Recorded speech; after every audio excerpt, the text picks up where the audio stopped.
Hey, good morning. I forgot to hit unmute. My wife reminded me. Thank you.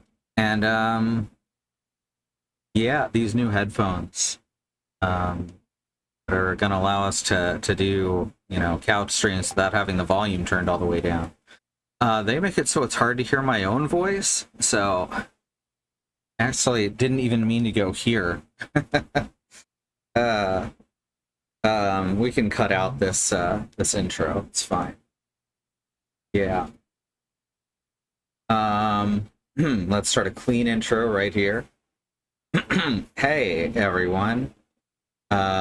It's me. It's me, all right. Let's Friday.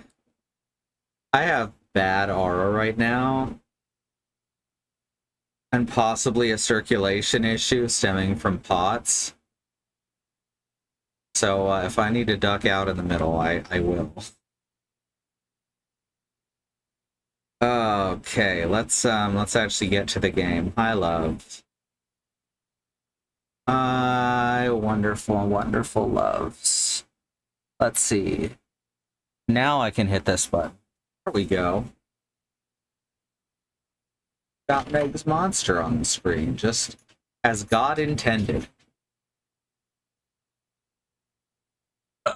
Maybe Richard Garfield too, but you know. Let's play. We're on the final act. What the fuck? No. Game. There. Don't start on the wrong monitor. That's shitty. I need to switch headphones. Oh dang, those feel claustrophobic when I already am having sensory issues from the aura. Let's switch to the older, bigger, more comfortable set right now. There we go. Is the title screen always like this with Meg looking at the red star? I believe originally I'm not sure. I think originally she may have just been looking into the night sky and not the red star. But I'm not 100% on that. Anyway, when we last left off, and here's spoilers if you haven't seen the rest of the game. When we last left off, Roy had put himself in a rocket ship and jettisoned himself off the planet to avoid creating a nuclear explosion, killing everyone, including Meg, within a 1,000-mile radius. And then, what the fuck? Oh, I see. And then Meg was told by her mother to just forget what happened, and she started thinking it was a dream as she got older. And then she found one of the flowers from the flower fields and erased herself from the timeline to ensure that this wouldn't happen to Roy after all. And that's where we're picking up, where it's looped back to earlier in the story. So let's see how this goes. Home.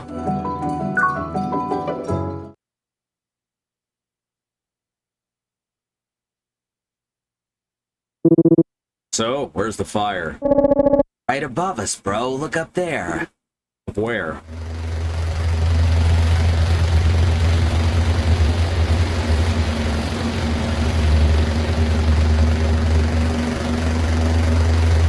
I love this game. It's so rare that I'll take a video game and just want to play it twice in a row. You're Roy, I take it? What? Who the hell are you guys? We're here to pick up Meg. Her mother's waiting for her up at the lab. Mommy? Please come with us, young lady.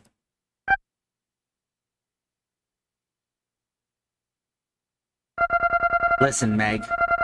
There's something important I need to tell you. In the very near future, some strange men will be coming for you. They'll claim to know your mom. But you mustn't trust them. Don't let them take you away, no matter what. And one more thing. I'm not going. Wait, huh? I mean, don't get me wrong, they do seem pretty shady to me too, but why so stubborn? Come on, guys. We should at least hear them out, right? Maybe they know something. Nuh-uh. That's your final answer, huh? Well, Meg says no, then the answer's no. Sorry, guys, gonna have to ask you to go home. They're not complying. What do we do now, sir? Correct. Want us to just drag them by force? Copy that. Hey, we're pulling out.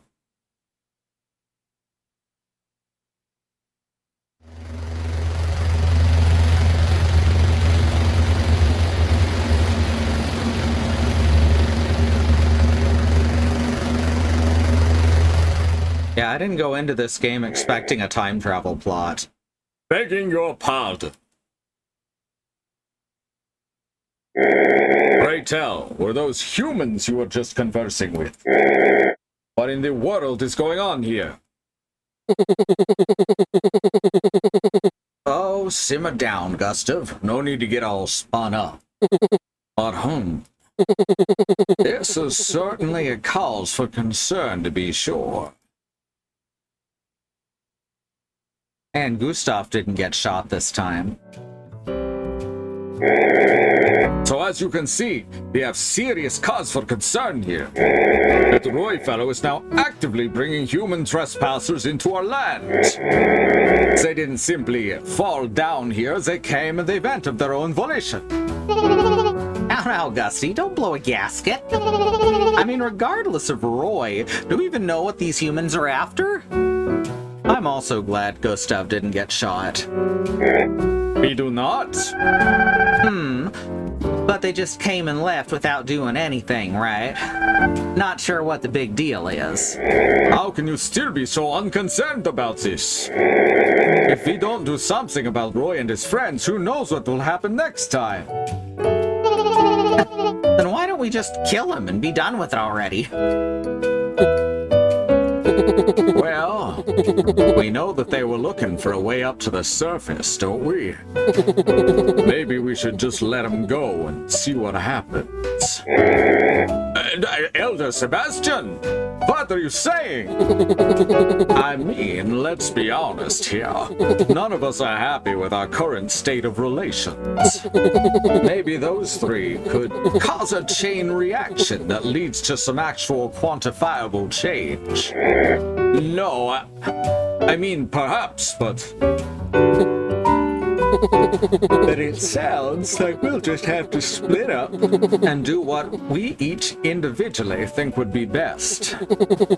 You've all gone and observed them in their natural environment, same as I have. If we still can't agree on what to do with them, then I believe that's our only option.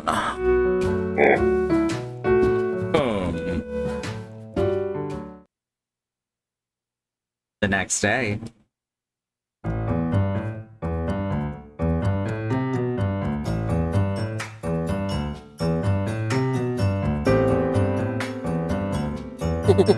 Howdy there, folks, and good evening.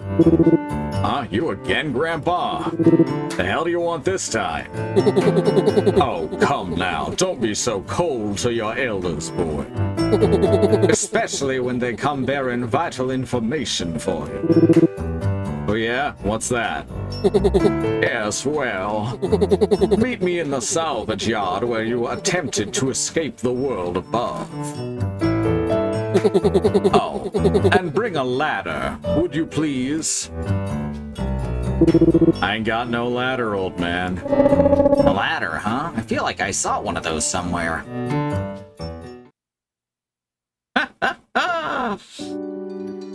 All right, into town.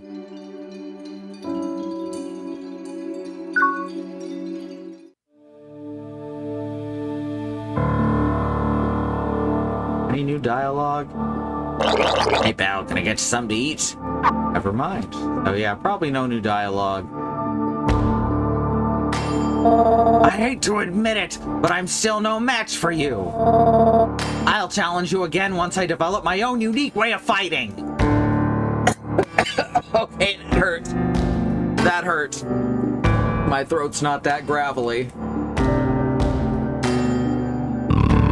Anything I can do for you folks, just say the word. Give me that ladder. What? You folks need a ladder? I guess I do owe you one for getting Gustav to stop hassling me a while back. Alright, yeah. Here, take it. On the house. Oh, you sure? Look, I know this might not seem like the most reputable establishment to you folks. But even on the black market, we got a code of conduct, and we take it seriously. It ain't in our best interest to leave unpaid debts lying around. You catch my drift? If anyone asks, you didn't get that thing from me. Got it? We never saw each other today. Fish. Alright, now we have a ladder. Simple enough, right?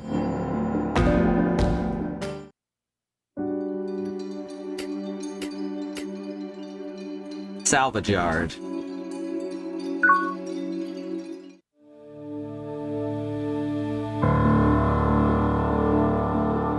Roy is such a good design. What? You're telling me this big ugly mug's mouth leads directly up to the human world? That was the wrong voice. You mean to tell me this ugly mug leads directly up to the human world? Yes, sorry. And how the hell do you know this exactly? Oh, it's a long story. I don't want to bore you. I too like the spare eye. It's like... It's kind of like taking Bill's design from Resident Evil 2 and then cutifying it. Sounds way too good to be true. Besides, how are we even supposed to get its mouth open? Well, you'll have to pry it open with those big muscles of yours. No other option, I'm afraid. You have gotta be kidding me. Come on, bro. It's not like we have any better options. Might as well give it a shot, at least. I mean, I guess, but... Look, let's just see if we can get it open, yeah?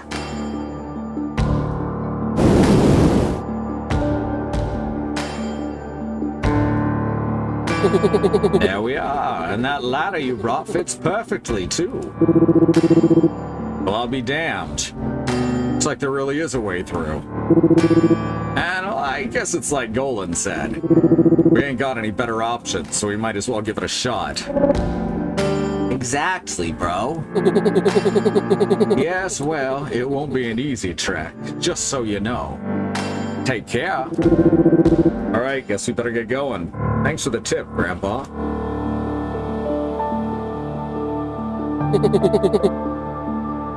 Alrighty then, folks. I hope you find what you're looking for up there. Well, would you look at the time? Sorry, folks. I've got to bounce. Literally bounces. The hell was that about? Begging your pardon?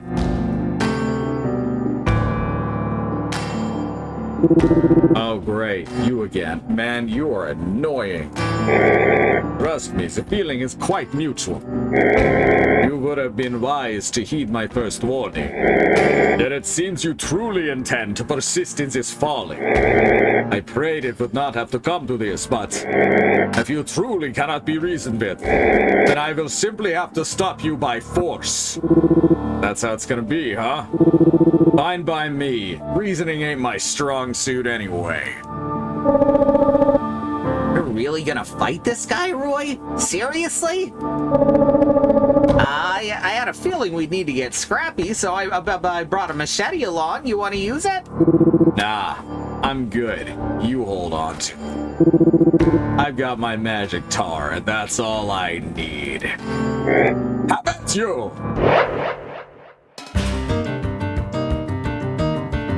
Alright, let's get punching. Gustav is watching Roy carefully.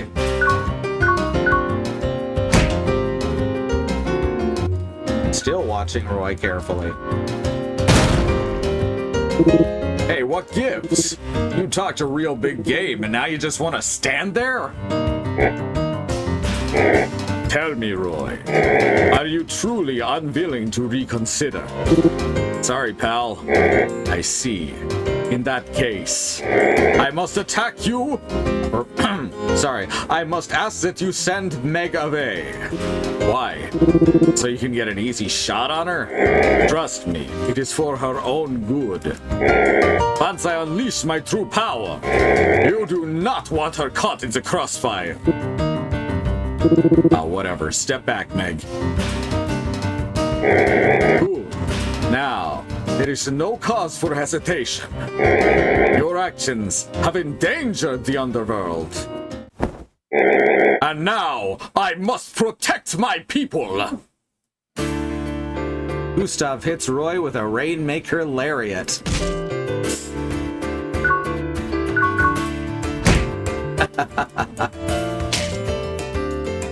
I like that Roy's attack strength isn't as strong as most other monsters, but he's practically invincible anyway. He's just got all the HP. All right. Hell yeah, here we go.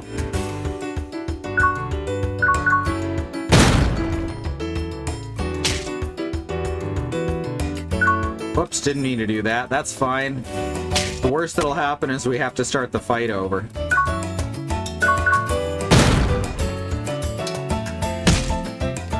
All of his attacks do about the same amount of damage. We could actually keep defending in order to power up our super punch, though. That actually is an idea I never thought of.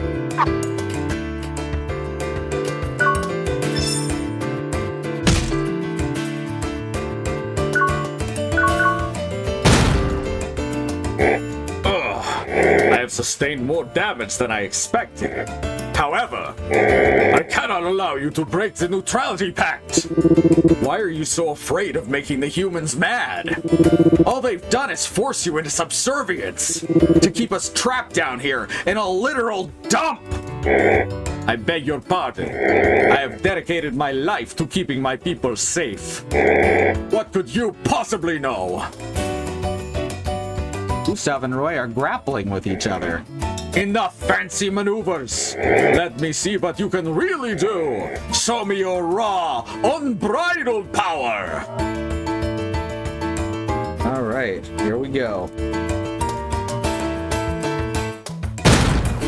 Roy overpowered his foe.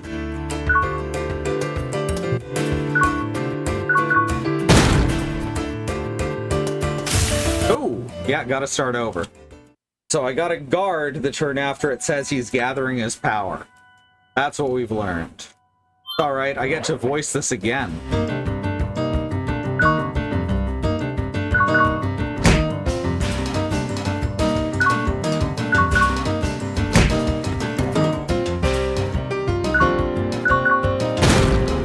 Alright. Hey, what gives?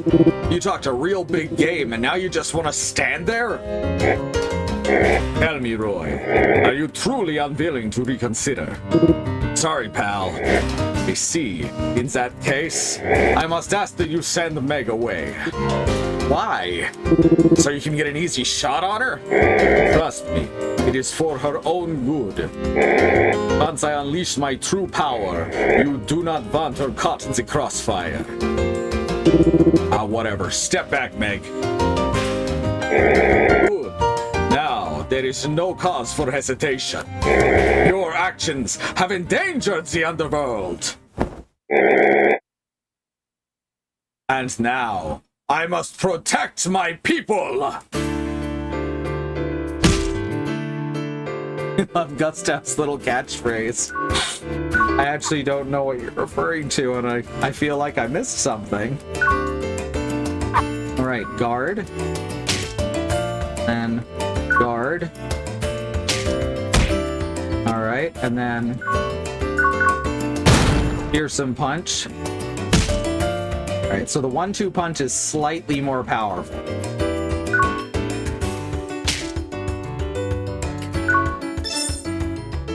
But I also can't necessarily predict it.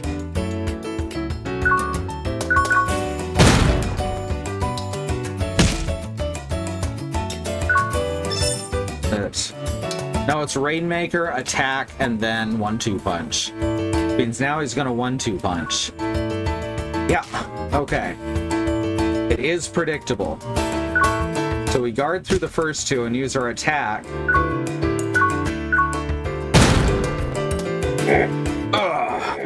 I have sustained more damage than expected. However, I cannot allow you to break the neutrality pact. Why are you so afraid of making the humans mad? All they've done is force you into subservience to keep us trapped down here in a literal dump. I beg your pardon. I have dedicated my life to keeping my people safe. What could you possibly know? All right. Enough fancy maneuvers. Let me see what you can really do. Show me your raw, unbridled power. Oh, begging your pardon. Gotcha. I actually hadn't noticed that it's a constant.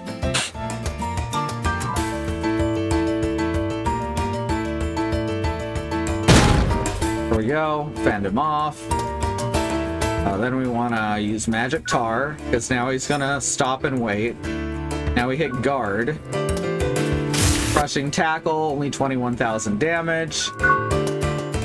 And we punch back. Quick left jab, ow. What was that about a follow-up attack? Ah, there we go.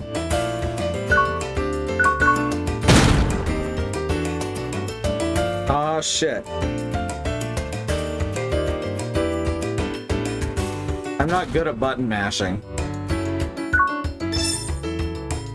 Oh, I never played Dark Souls. Hey, yo!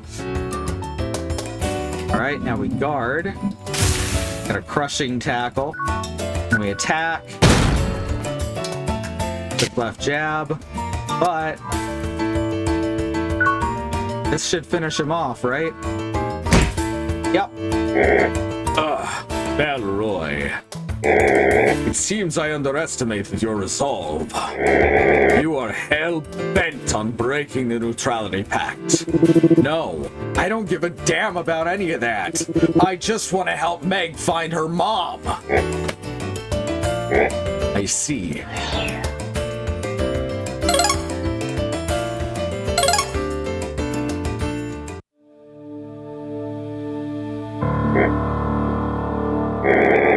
You have bested me fair and square.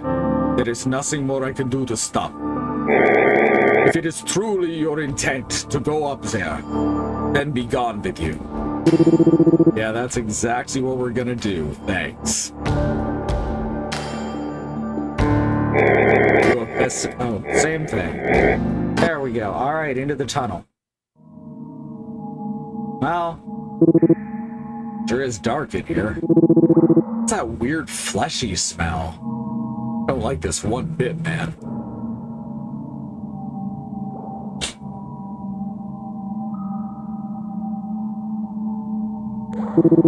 Hey, are you guys coming or what?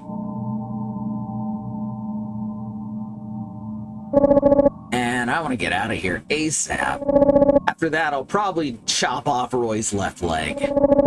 Hey, I know. Why don't I gouge out his eyeballs while I'm at it? Dude, what the hell?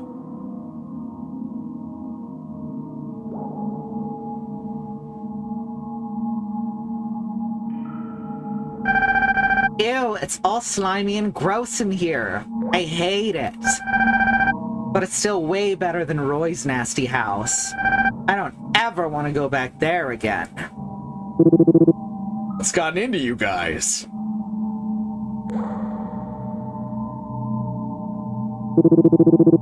Where the hell's the damn exit to this place? What are you doing up here, old man? Guys? Gosh, Meg, I'm real sorry you had to get rescued by Roy of all people. That must have been a nightmare. Mystery Flesh Pit National Park. You got it. Yeah, not only is he an unlikable schmuck, but you also just can't count on him for anything. But don't you worry, Meg. The two of us are gonna help you and your mom get back home for sure. Nice. Alright, what the hell is going on here? Hey, wait up!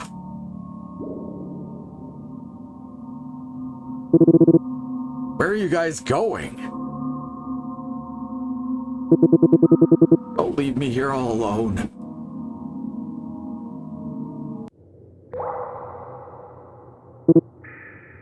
Ugh. Ah, good, you're awake. What are you doing here, Grandpa? Remember now, those traitors left me behind and... Huh? What? They all fell asleep here too? Oh, were you having a bad dream by chance? This place gives off a strange miasma, you see. Wouldn't be surprised if it caused nightmares or even hallucinations. But luckily for you, the exit's just a stone's throw away. You should be in the clear now. You save us, old man? Yes, sirree, I did. All of my way of repaying you for the tea from way back when. Tea? Oh, right. Hang on, isn't this the chick that... Yeah, but... What's she lying on the ground alongside us? Yes, it seems she was, trying to follow the three of you. Anyway, I think I'll get out of your hair now.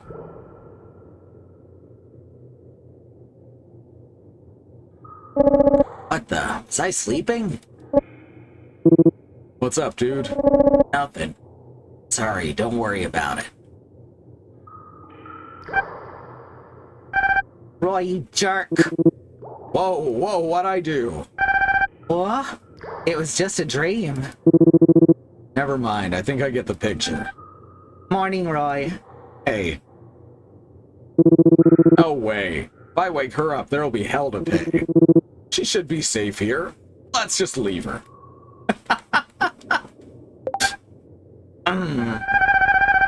God, what a terrible dream. Definitely not in my top 5 ways to start the morning. Mary, where are you? I need my morning milk tea stat. What the? This doesn't look like my bedroom. Oh yeah, that's right, I was tailing you guys. Oh, great. She's awake. Can we help you, lady? I can't allow you to go up to the surface. We're really still doing this, huh? And you guys sure do love that neutrality pact of yours. No, this has nothing to do with that. I'm telling you this for your own good. You don't know the horrors that humanity is capable of. If you go up there, they're gonna do things to you guys that I guarantee you will make you wish you stayed here. And that includes the girl. Yeah, well, we've still got to find the kid's mom. Sorry. You don't want to know what'll happen if we don't find her. If the kid cries, you can say bye-bye to the entire world. There you go, spouting nonsense again. Fine, if I have to take her from you by force, so be it. Gee, how did I know it was ultimately gonna come down to this? Nancy appeared.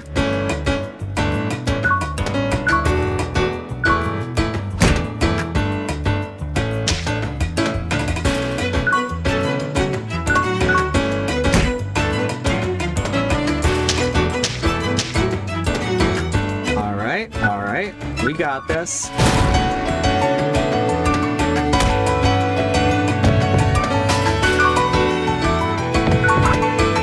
Rocket ship.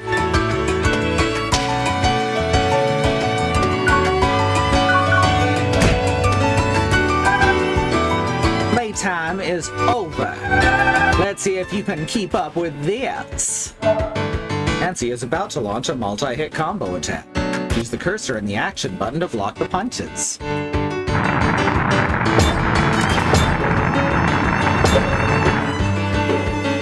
mechanics. You're not going any further. I won't let you put that girl in danger. What the hell, lady? Why do you care about Meg so much? Because I...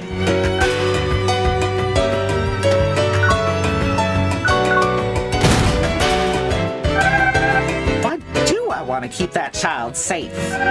I'm not sure myself, really. Say what?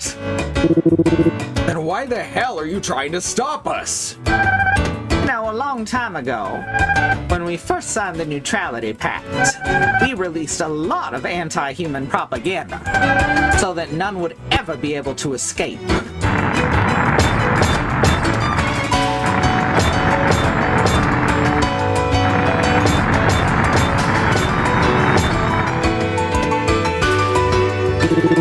Fight or talk. Pick one or the other. She does look like a Sentai scout. And is very cute. I like that her horns just seem to be her hair. I like to imagine that all of her hair is the same material as her horns, which I guess is kind of how it works, at least with like fingernails.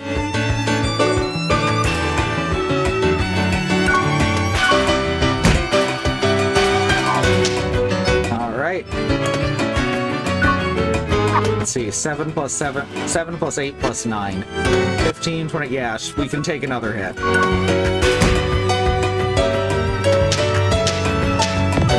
Oh, it was 899 that time, still. Crayons.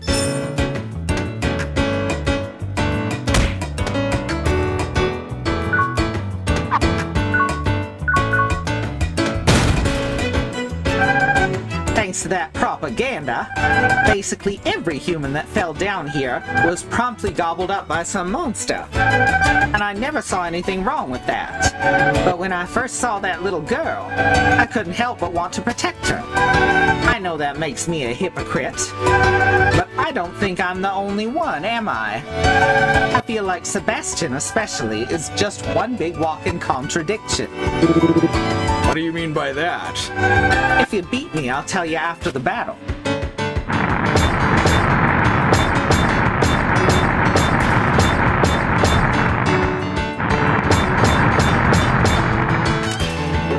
Damn, I did it! That's the first time I managed that.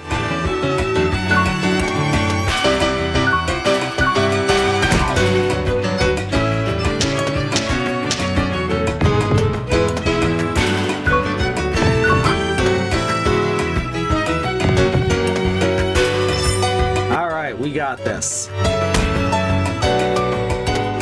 Defense returned to normal. Super attack. Good shit. Anyway, yeah. I know I'm a hypocrite, but I just can't help it. It's part of my identity. So there's your answer.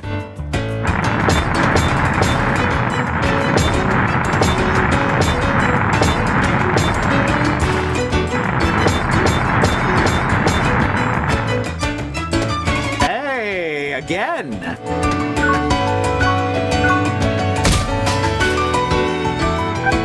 Ugh. Looks like I lost.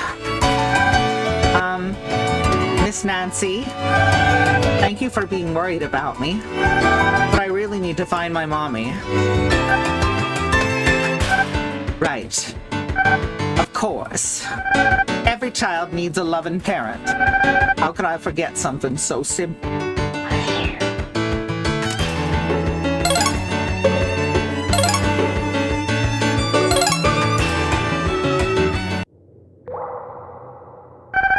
Alright, fine. I won't try to stop you anymore. But if anything happens to that little girl, I'll make you regret it next time. About Sebastian's hypocrisy. Oh, right, that. Well, back when he first created the council, he seemed to have a huge grudge against humans. But sometimes he seems almost sympathetic to them. Like, you didn't hear this from me, but you know that Paul guy? He's only allowed to live down here in exchange for his human intel, basically. But that deal only came about because Sebastian pulled some strings behind the scenes. Something I don't think even Paul himself knows. I don't know what his end goal with that was, but I think he might have even more complicated feelings about humanity than I do. Like, maybe he's got some emotional baggage related to them from his younger years. Just a hunch, though. I'm not gonna go snooping around into his past. I think that lady was just worried about me. Yeah, well, she should mind her own damn business. What's up, dude? Nothing. Sorry, you're just really close to me right now. Don't worry about it. Alright, fine. I won't try to stop you anymore. Alright, let's go. Now, I can't believe I fended off both of those attacks perfectly. Pretty happy about that. Let's go to the subterranean lake. Whole new map.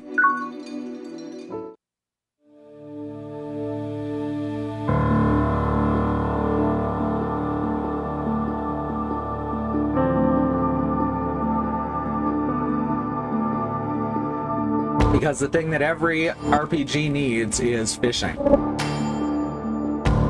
Hey bro, you think these shrooms are edible or what? Dude, seriously? You're really trying to eat some nasty cave mushroom.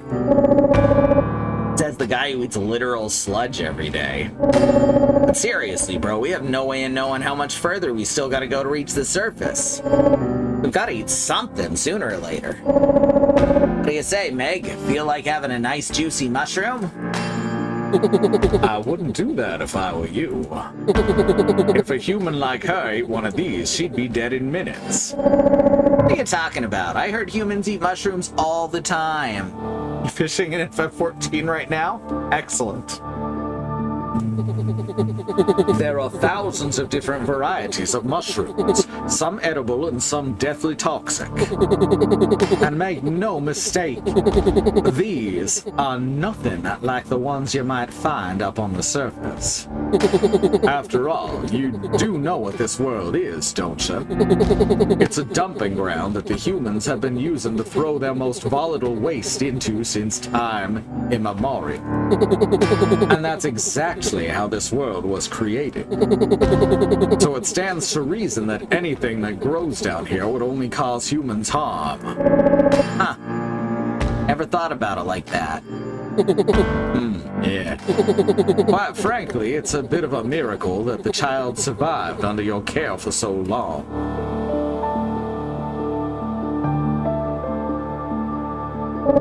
No way! Could it be? Oh my god, it is! It's a real-life fishing rod! Fishing rod? What's that? Right, so basically there's this thing called fishing, right? And the idea is you use this rod here to drag edible fish out from underwater. All the rage among humans, bro. Some even treat it like a sport. For them, it ain't even about eating the fish. They just want to catch the biggest or rarest fish they can, then throw them right back in the water. This is sick, man. I always wanted to try it for myself. Hey, I know about fishing. I've never done it, though. Man, I know I've said it before, but you sure do know an awful lot about humans. If I didn't know better, I'd almost think you were obsessed. Ah, come on, man. Don't be such a buzzkill. And besides, it wouldn't be a bad idea to increase our food supply, right? You guys just sit back and relax while I take care of it for us. Fine.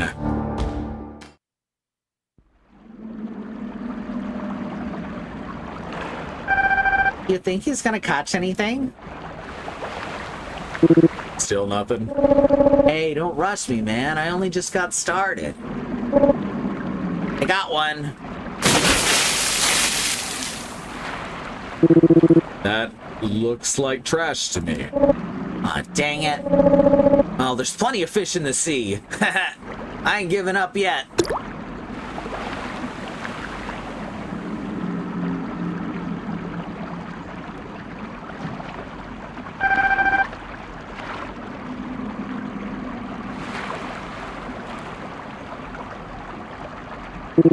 Still nothing?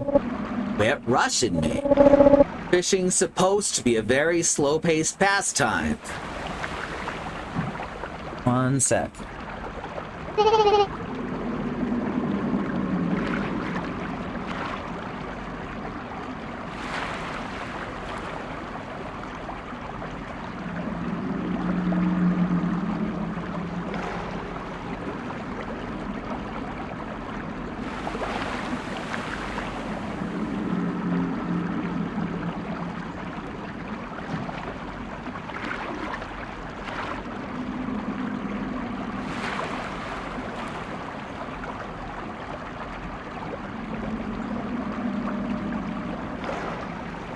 Alright, back. Oh, hey, there you guys are. Too soon, Bad Road. Too soon. So, what are you guys up to? Fishing. Golan's always wanted to try it, I guess. Oh, I see. And here I got a head start so I could be waiting for you guys up ahead. I only came back down here because I was wondering what was taking so long. You were waiting for us? How come? I mean, you guys did kind of draw a group of armed humans into our world, just saying. Not sure what to tell you. I don't know anything about that. Well, as a result of that little incident, the council kind of had a difference of opinions as far as what to do with you. I mean, me, I said we should just kill you and get it over with. Huh? What, you want to throw down? Nah, man, take it easy. I can see that you guys are a little busy right now. Just come see me when you're done. I'll be waiting up ahead. Smell you later.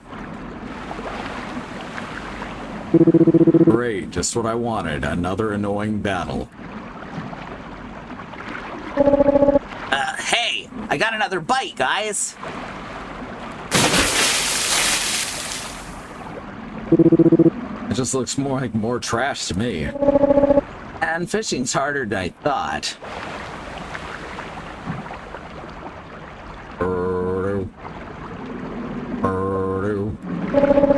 Oh, did you guys see that? Something's down there and it looks pretty massive. Alright, watch and learn, fellas. I'm about to show you amateurs how it's really done. You sure that's a good idea?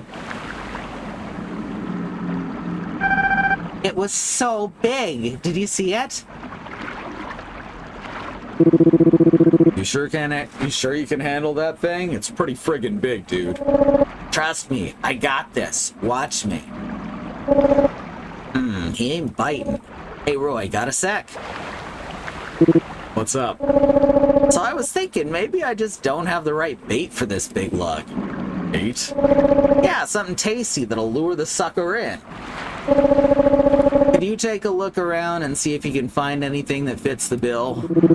Dude, how the hell am I supposed to know what a giant cave fish likes to eat? Do it your damn self. No way, bro. Don't want to lose track of it. Please, I'm begging you. Oh, fine. Does mushroom make for good fishing bait? A shot, I guess.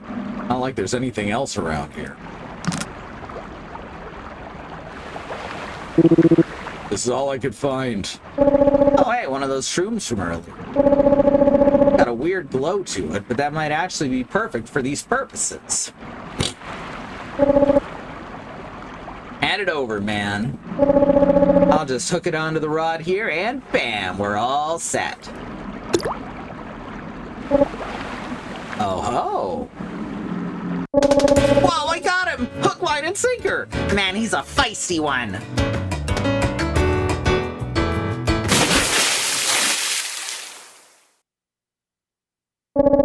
Gotcha! What now, you big bag of gills? Dude, I don't think it's given up just yet. It tried to eat me! Kill it, Roy! Gargantuan fish appeared.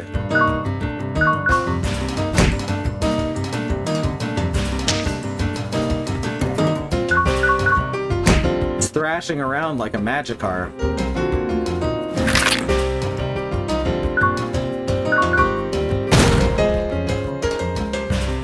bone-chilling whale. That's probably fine.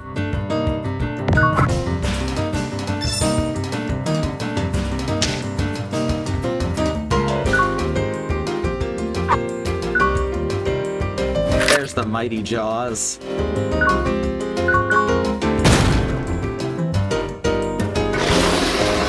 Whoa.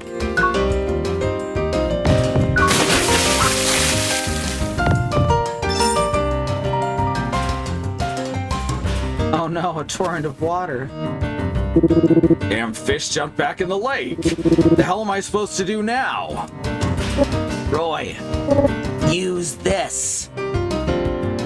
Summon bigger fish. Hang on. Don't tell me I have to. Use the rod to fish that sucker back up again. Oh man, seriously? It took the bait. Attaboy, Roy. Now reel that sucker in. Ah, stupid fish. Damn thing's putting up quite a fight. Don't sweat it, my rookie angler pal. Let me give you a little pro tip. Fishing lesson number 1. Alright, listen. That thing may be strong, but it's dumber than a doornail. So all you gotta do is knock it off balance, wait for it to catch its breath, then yank it hard in the other direction. Pro tip my ass. Whatever. Might as well give it a shot.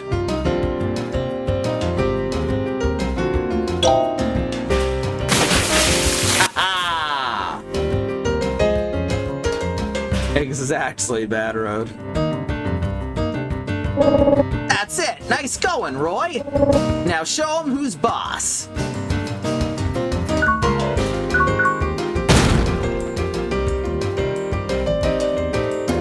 Uh-oh, it regained its posture. Oh no! Rude.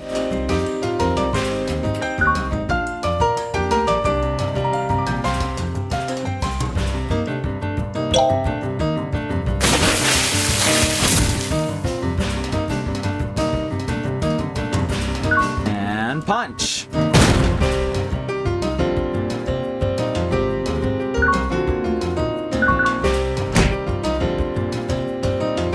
Ow. Soccer ball. Ow. Rude.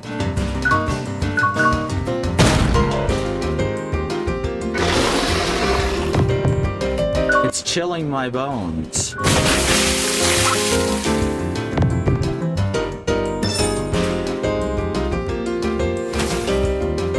Rattle me, rattle me bones.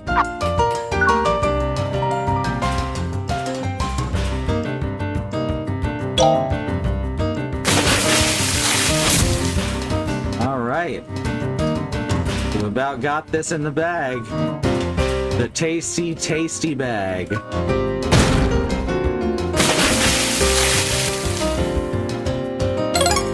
Damn, it got away.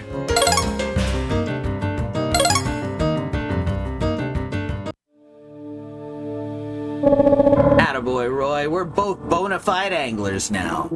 Not really. All it did was flail around a while and then hop back in the water. Wasn't the whole point for us to eat the damn thing? See, I wish you wouldn't be like this. All that matters is that I'm satisfied. So we're done here then. Fine, whatever, let's go.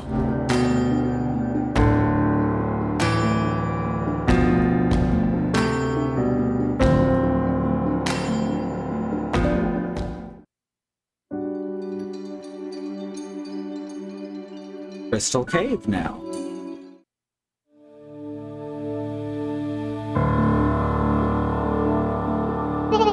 Oh, hey, there you guys are. Ah, it took you long enough. I got so sick of waiting, I made a whole obstacle course for you. Obstacle course?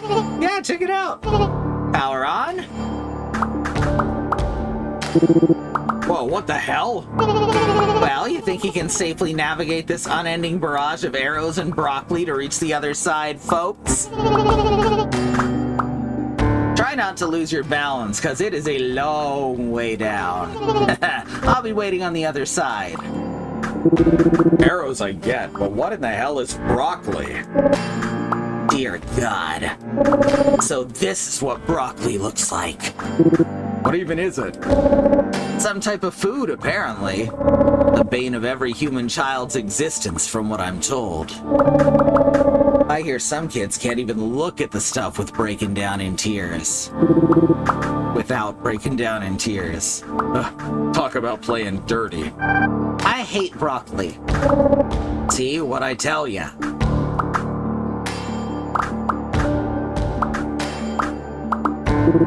Oh, come on, see? Not that big a deal. Let's go. No, you're just built like a tank, dude. If Meg takes one hit from those arrows or that broccoli, it'll be curtains for us. And I don't want to get hit by an arrow either, though I can probably handle the broccoli. Okay, then why don't you block the broccoli for Meg? Oh yeah, well, I'm also dodging arrows myself. Great plan, Roy. Not sure I can do that and keep track of the broccoli and Meg at the same time. Okay, how about this? We'll make it sort of a teamwork exercise. I'll yell out instructions to you guys from here. And you just go whenever I tell you it's safe, okay? Okay. You sure about this? Well, not like we really have any other choice. Alright, let's do this.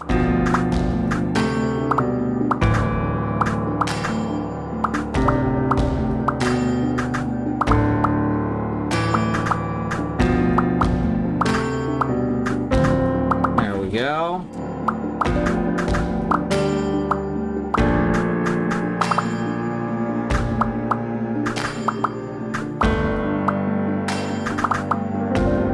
Alright, so far so good. Oh no! Dang, she just fell right off the bridge. Alright, let's try that again. Oh, whoops. Well, now we've seen all the deaths possible here. So that's good. Wasted.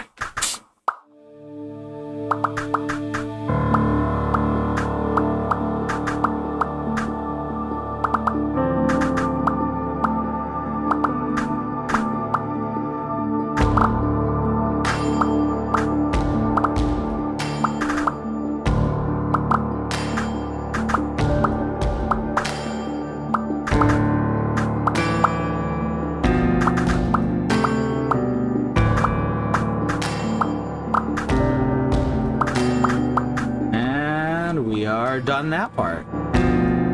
You died. Yep. Broccoli.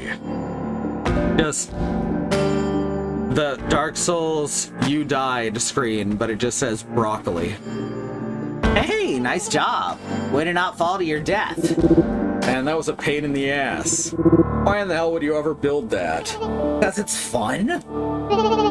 Oh, and just for the record, all that broccoli that got fired out, I'm gonna go down and pick it all up later and make a big pot of stew for everyone.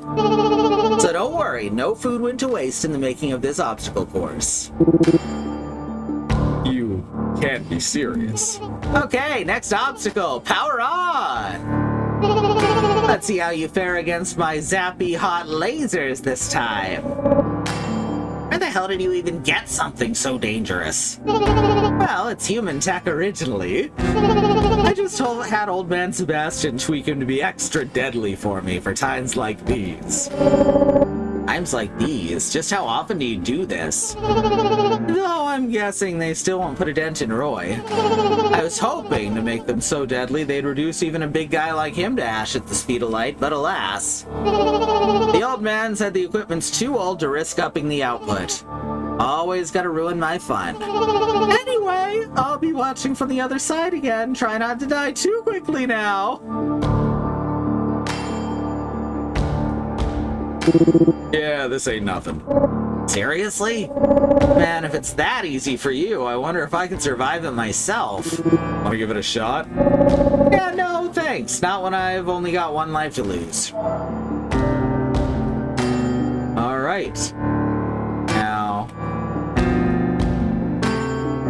What the hell's this? There's these little strings connecting this box to the laser things. Little guy said this was some kind of human tech, didn't he? Maybe I should have Golan take a look at this. He knows all about human stuff.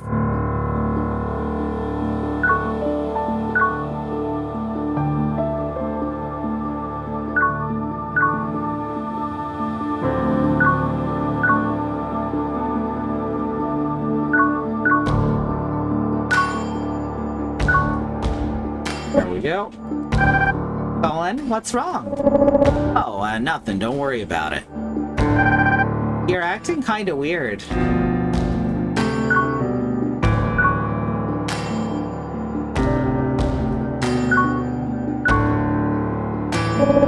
And you really are one beefy dude, bro. Yeah, being big definitely has its perks sometimes. So if you ask me, you're just too shrimpy. Well, can't deny that, I guess. It looks like I can switch the lasers on and off with this thing.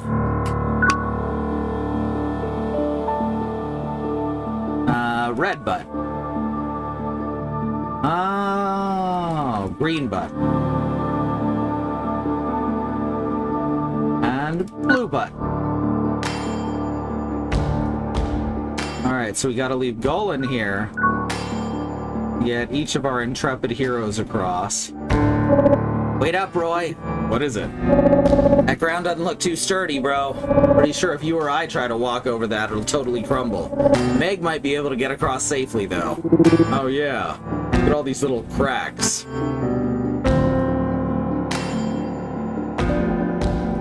So now we switch to Meg. Make sure she's in a safe spot. Switch to Golan. We want to hit the green button? Yeah, now Roy can take another step. Switch back to Meg, and she can get over to this thing.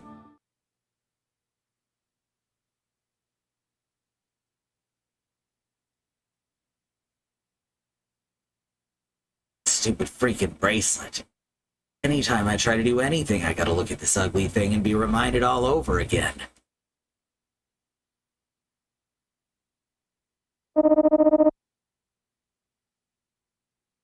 I don't think I need to remind you, Golan. But as long as you've got that bracelet on your arm, you are powerless to do anything but obey us.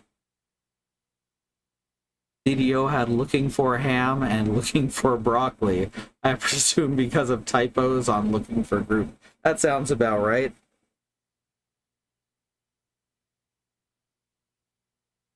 If it weren't for this damn thing, I could be free. Listen to me, Golan. If a situation arises in which you can get rid of the girl with no risk of Roy getting in the way, by all means take swift and decisive action. Oh no, that won't be an issue. Now that we all know it's possible for Roy to make his way up here on his own, we can create an alternate reason for him to feel he needs to come up here. There's no need to guide him by the nose using the child as justification anymore. If anything, we could do well to eliminate those risk factors. If you can just do that, we can handle the rest from here. In other words, your mission will be complete. And I would be more than happy to grant you your freedom for such a contribution.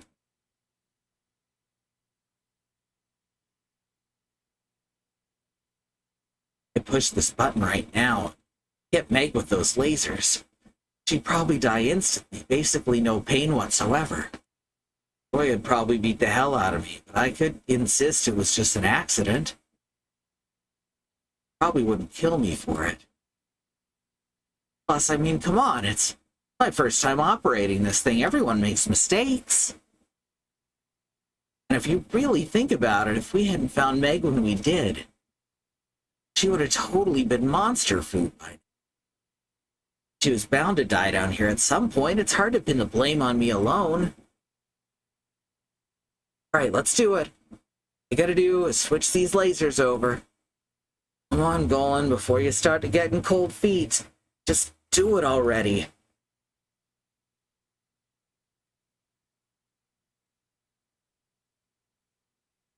Damn it! And we're fine. Hey, I found something. Oh yeah? Cool. Nice work, Meg. Could you bring that back over here?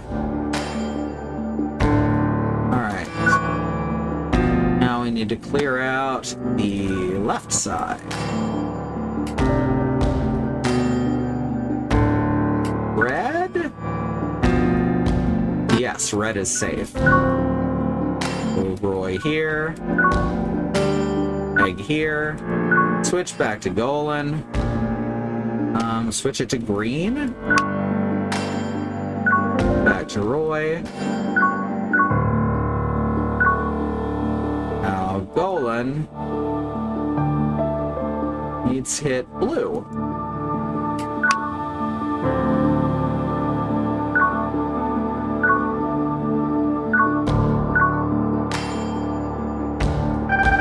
Here, do you need this? Yeah, thanks. Much appreciated. You're welcome. The emotes trigger the animation for a search check with a thought bubble over your head for hammer broccoli. That's lovely. You know, Meg, I was thinking. You're a good kid. Always listening to whatever Roy or I tell you to do. Why are there space invaders in the Slack?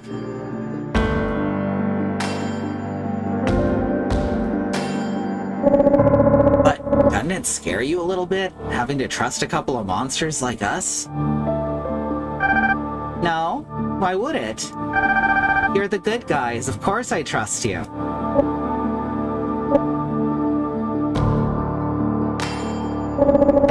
Where the hell did she get that idea?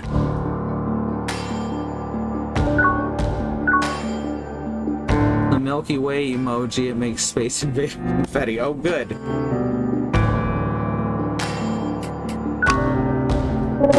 Alright, sweet. Now we can all cross safely. And you really are one beefy dude, bro. Oh, it's the same dialogue. And what's Meg and Roy's dialogue? Are you okay, Roy? Did those lasers hurt? Nah, I'm totally fine. Just felt kinda itchy, but that's about it. Wow, you're so strong, Roy. Yeah, I'm pretty great. That's why I always feel safe standing behind you. Oh, you do? Huh. Nobody's ever told me that before. That's kind of funny to hear. Not in a bad way.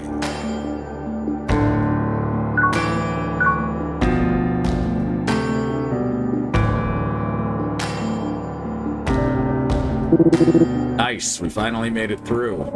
Looks that way. Oh, what's up, man? You seem kind of down. He's been acting weird for a while now. No I haven't. Stop making stuff up. Come on, let's keep going. That little runt's gotta be waiting for us up ahead. God, I can't believe he just wasted our time with that. What do you say we go give him a piece of our minds?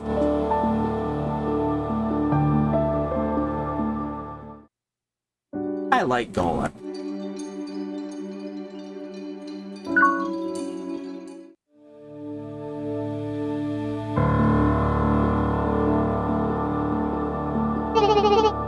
Hey guys! Nice work back there. Don't you hey guys us. Why the heck did you put us through that annoying bullcrap? What do you mean? It was just a little game. I wanted to see if anyone could make it through all that stuff without dying. Well, do it yourself then. We ain't your guinea pigs. Oh, no. That would take all the fun out of it.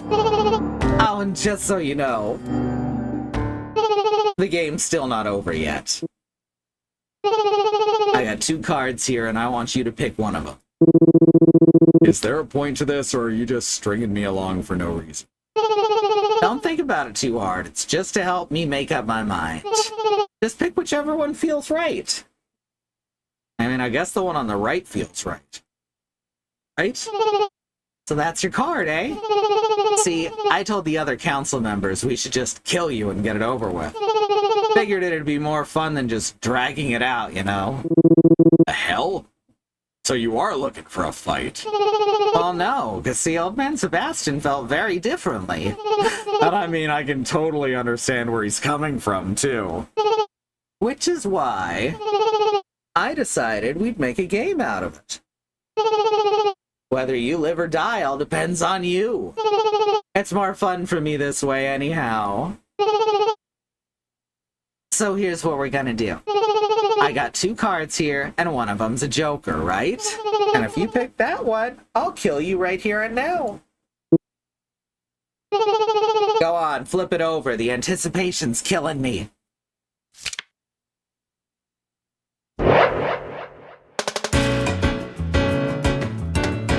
Obviously, they're both jokers.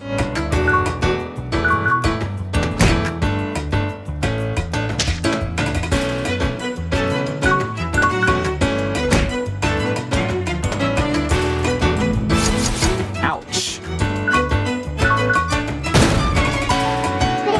Okay, folks, it's showtime!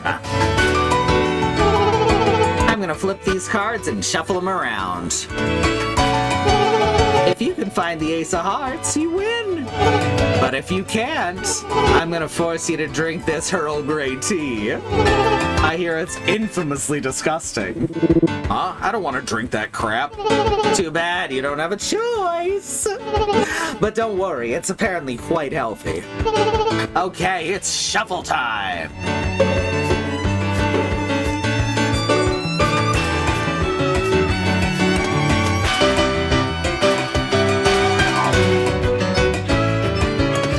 Ding, ding, ding.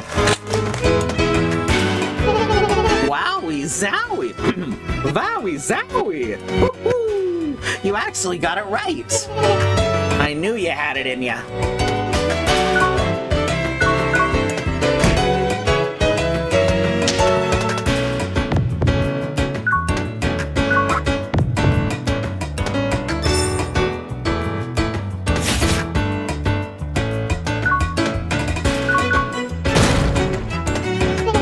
Alrighty, folks, it's showtime again.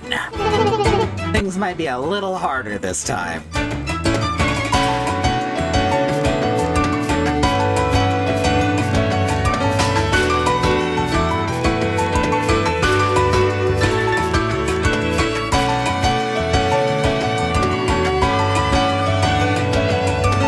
Oh yeah! Wowie zowie! Woohoo! You actually got it right! I knew you had it in ya.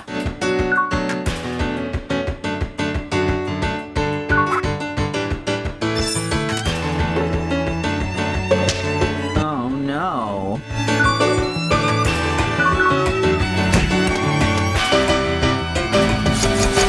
That's alright, we had the defense buff. Okay, time for one last showtime.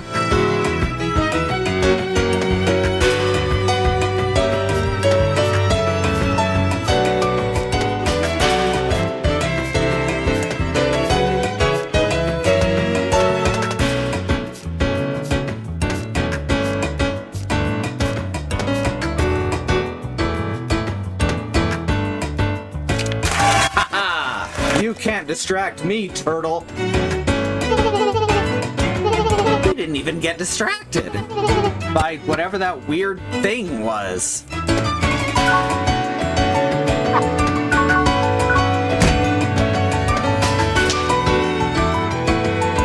And now for the heavy attack, we can defend. There we go. Big hit. Fights are getting a little Kingdom Hearts up in here.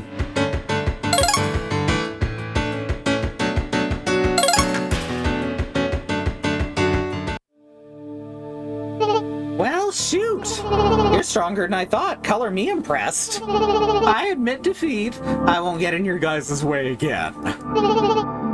Dancing water sitars. Now go on, get out of here. Dance cards, dance. Wait, that's two different ones. Psych, now I'm gonna go in and go in for the kill from behind. What the? Nancy, why won't you let me kill him? You little twerp, come over here. Got him by the cheek. We all agreed we'd each do our own thing, so I was trying not to get involved. But I will not stand by and tolerate you stabbing someone in the back after you already lost. Ow, ow, ow, ow, ow, alright, I get it. Sheesh. I won't do it again. Let go, it hurts. Sorry, guys. I'll keep an eye on this one from now on. Don't worry about it, Kay. Well, whatever. I still had fun, so who cares? Okay. Thanks for coming to the rescue, I guess.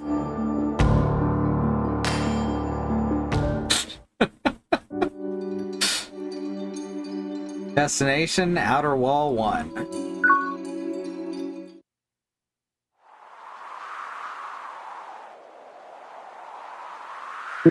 Oh man, seriously?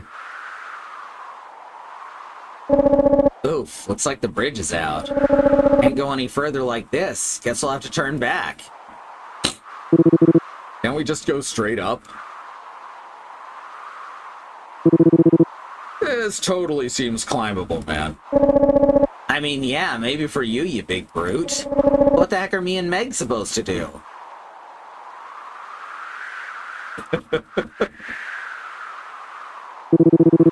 Okay, yeah, this is a pretty wonky setup. Not gonna work? Nah, I got this. Piece of cake. You can do it. You can do it, Roy. However, his grip gauge will slowly deplete as he climbs. Only by stopping to rest will it refill. Also, strong winds will blow by from time to time. While the wind is blowing, the grip gauge will deplete much faster and won't refill even at a standstill. If the grip gauge becomes fully depleted, he'll fail and have to start over.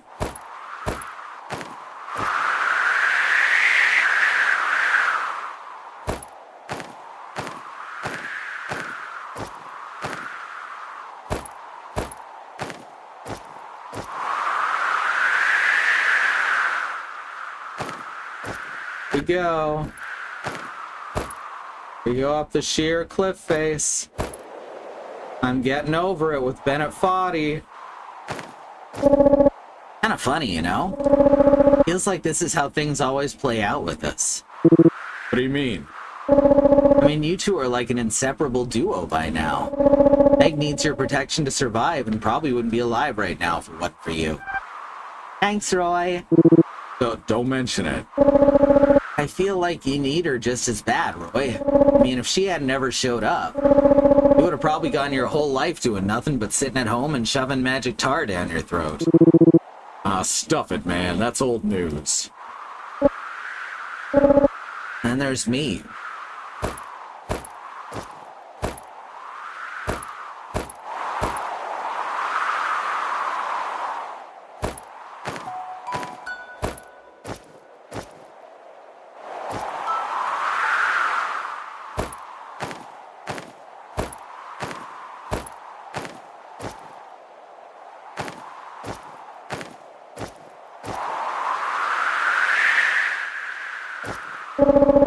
Feels like I'm always bringing up the rear. Just trying my best not to drag you two down, you know? Huh? The hell'd you get that idea? It ain't like that at all. No, it totally is, bro. You're just so powerful, you don't even notice. You can drag me along for the ride without even feeling the dead weight. Oh yeah, strength is one of my best assets. Yeah, I can always count on you for that. Oh, hey, check it out. Nice view coming up. Ooh, it's pretty. Damn, don't ever get to see sights like this living down in the underworld.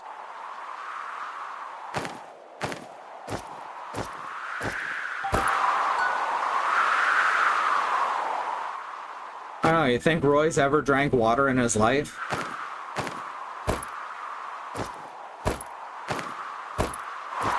Yeah, we are literally climbing out of the hole.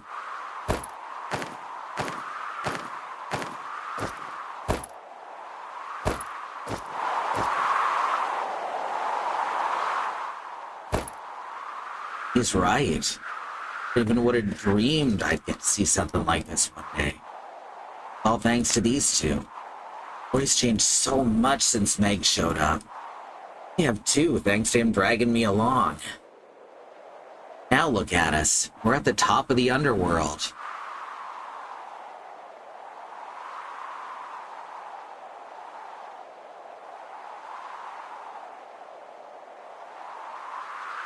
Well, Roy's climbing out of the hole. Alright, fair. Outer wall too.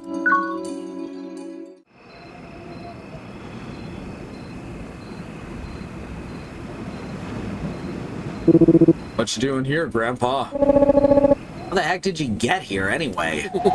Oh, don't even mind me. Just enjoying the view. Yeah, wow. Pretty incredible. Although it also drives home just how tiny our world is. You can see it all from up here in a single eyeful. Makes you feel awfully small, doesn't it? Huh. I don't know about that. Looking down on everything from way up here makes me feel like a giant, if anything. I suppose it does. But enough about that. As you know, we're all working very hard to try to protect this world of ours. Myself, Gustav, Nancy, Len, well, actually, not quite sure how hard Len's working, but my point is, even if this world's nothing more than a big garbage can for humanity, all we've got. Let me stop you right there, Grandpa. Not trying to be rude or nothing, but I really don't care. I'm not trying to interfere with you guys. Like, I already told your friend Gustav, we're just trying to find Meg's mom. Yeah, so I've heard. Fair enough. In that case, why don't we talk about something that does have a bit more to do with you? You see, I have very high hopes for you, Roy. For too long, our world has been subject to the whims of humanity. Status quo is bad for us all. And I believe your actions could play a key role in enacting some sort of tangible change for us. Nah, you're not listening, old man. I don't care about any of that stuff. Sorry, I'll hurry up and get to the point. I have no intention of asking you to change course or do anything other than what you already had in mind. I simply need to know that you're not going up there with less than unbeatable strength or less than unwavering determination. It would be quite bad for us if all you succeeded at doing was drawing further ire from our human adversaries, you see. Which is why I must put your strength and determination to the test. Sebastian appeared.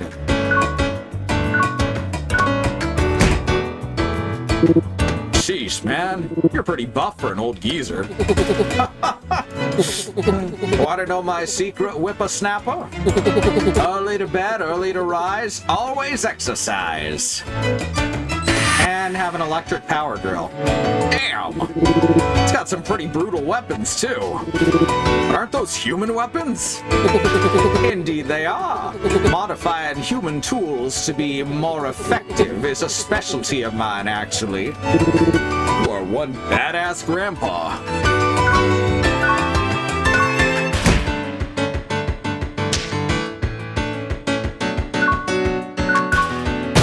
There we go, nice big hit. Airsoft gun. Perhaps it's time for my secret weapon. Oh, I don't like the sound of that. I don't remember how this works. I think it's Simon. What the heck is that thing? An ear ear-piercing noise rang out from the device. Oh, what the hell was that? Oh! A high-pitched frequency that only hurts young ears. Frequency? I don't know what that means, but knock it off. If you want to turn it off, feel free. I won't stop you from trying. The heck are all the buttons for? Is this the off switch? Dang, it won't move. Yep, it's Simon.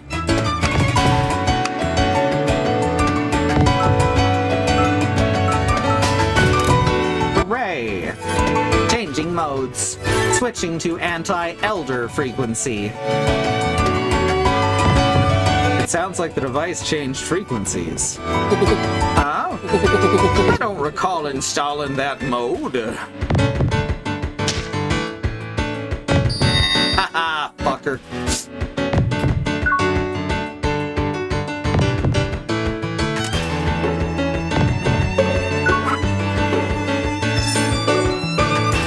Yo, makeshift crowbar.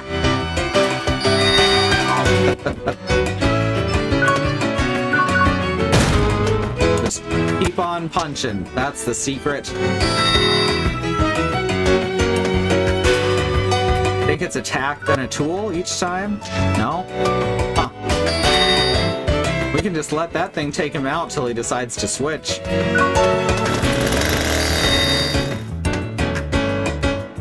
Oh, right. The chainsaw is the really bad one.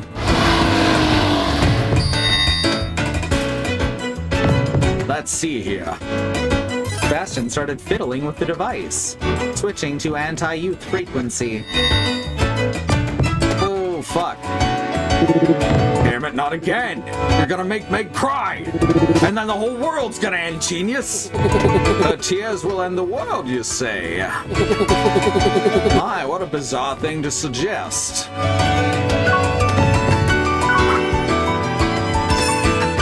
Alright. Now we gotta change the frequency again.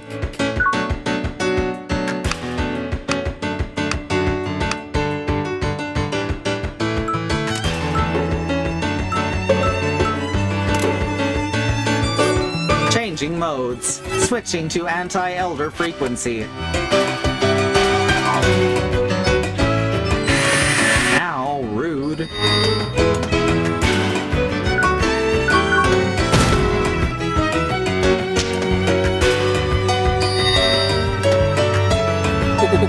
Let's see here. Switching to anti-youth frequency. Hey, stop switching it back. Now, don't be like that. This will be the last time.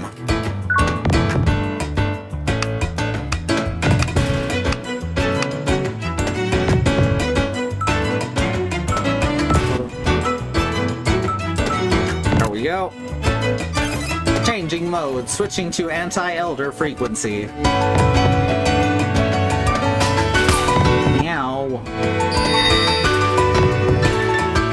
Alright, let's heal up.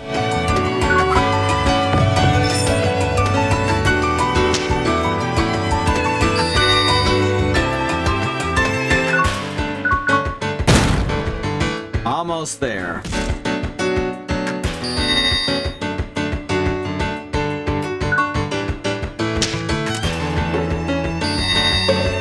And we won. Yes. You solved those puzzles handily. It seems you're more than just big muscles. You've got brains and brawn in equal measure.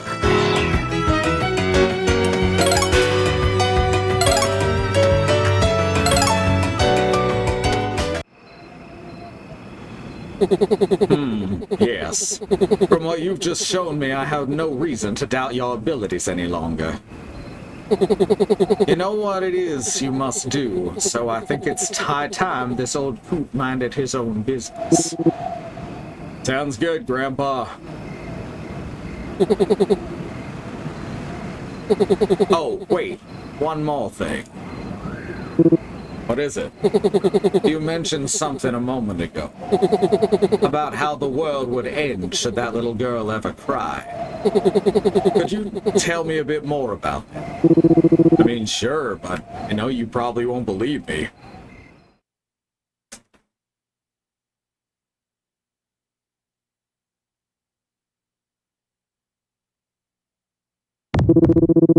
Whoa. What? Why is it so hot all of a sudden? Feels like I'm on fire. What the hell's going on?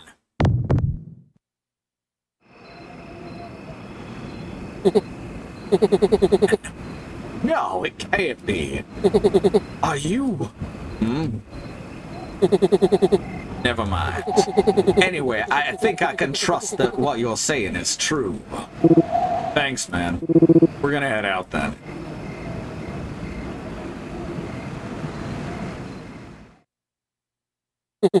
Well, this is quite the unexpected development. I know I said I'd mind my own business from now on. It seems like I might have to get involved one last time.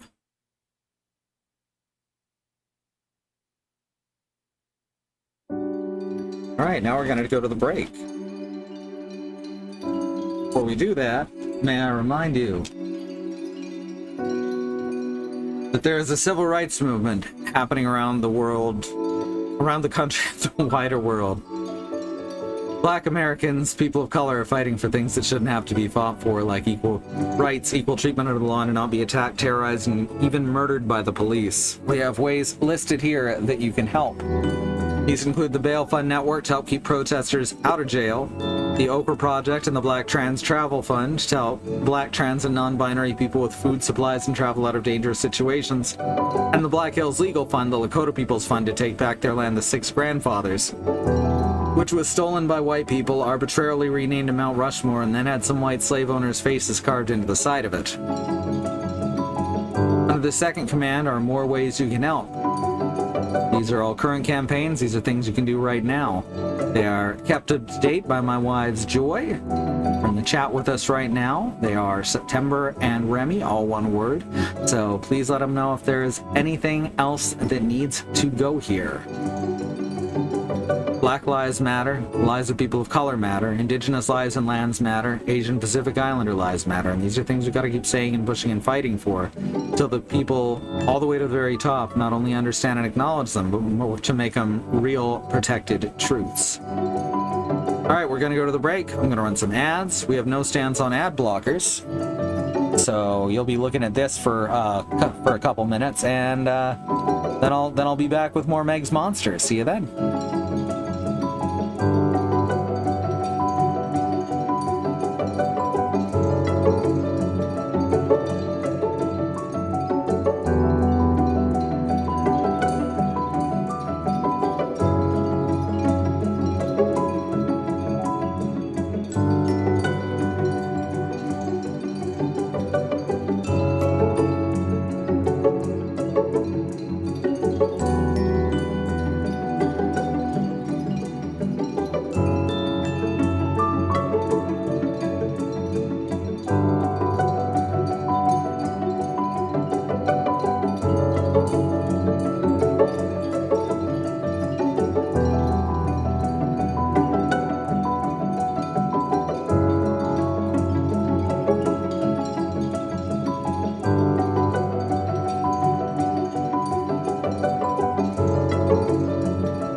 I'm back with more Meg's Monster, just as promised. Isn't that amazing?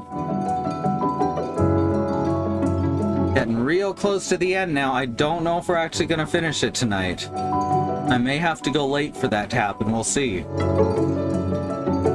Rest area. Let's go.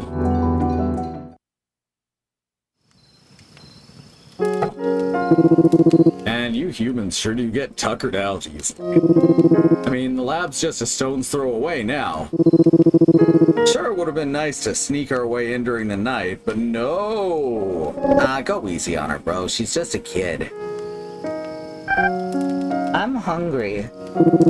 Oh, you don't say. Oh, you didn't bring any food, so you're out of luck. Oh.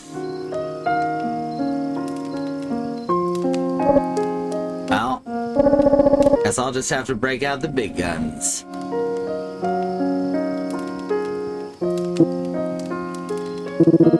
What the hell are those? They're marshmallows. Marshmallow? They're human food, bro. They're super popular with kids like her, apparently. The little rascals can't get enough of them. Pickled the marshmallows. Picked them up on the black market. Really?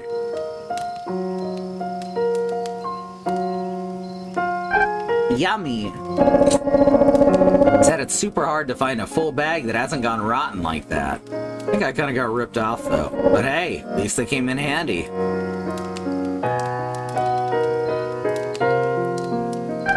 Try one, Roy. Huh? Say ah.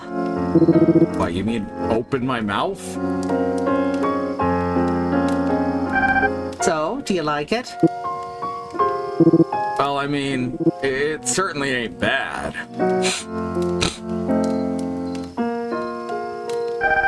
Okay, I'm gonna make one for you now, Golan.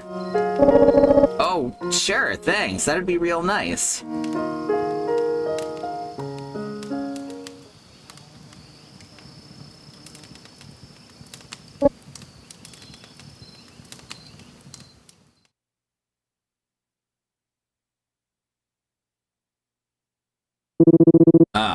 Well, I guess it's like Golan said. Ain't got any better options, so we might as well give it a shot. Exactly, bro.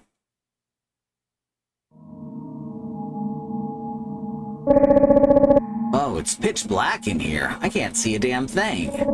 Roy, Meg, you guys in there? Well, how are y'all doing? Been a lot of dialogue, so I haven't had much chance to talk to y'all. Well, this ain't good. Did we really get separated already? Oh! Phew, there you are. Had me worried for a second.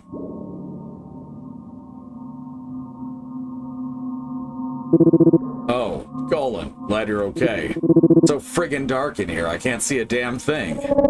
Yeah, no kidding. Let's get the hell out of here ASAP, shall we? For sure. Besides, now that you're here, I've got nothing to be afraid of. Oh, what? Where the heck did that come from?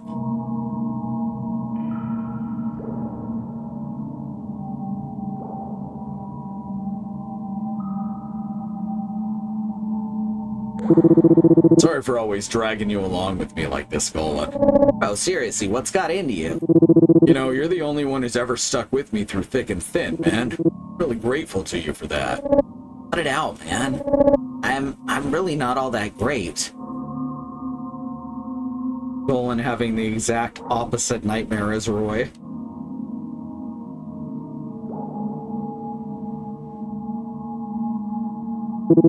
You're my one and only friend, bro. Thanks for always being there with me.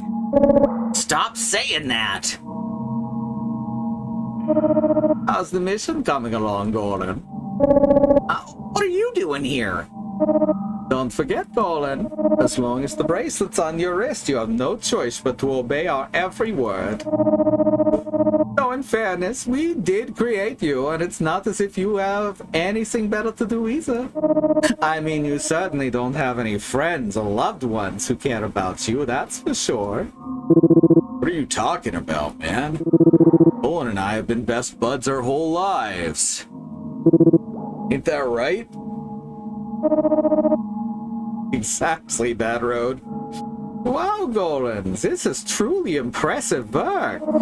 You've really managed to earn the subject's unconditional trust. See, I knew that sending a monster to monitor another monster was the right decision after all. To think you've been monitoring this poor fool for years, but only out of a firm devotion to your duties. And this clueless idiot thinks the two of you are actually best friends. How hysterical is that? Damn it, would you shut up already? Just shut the hell up, man.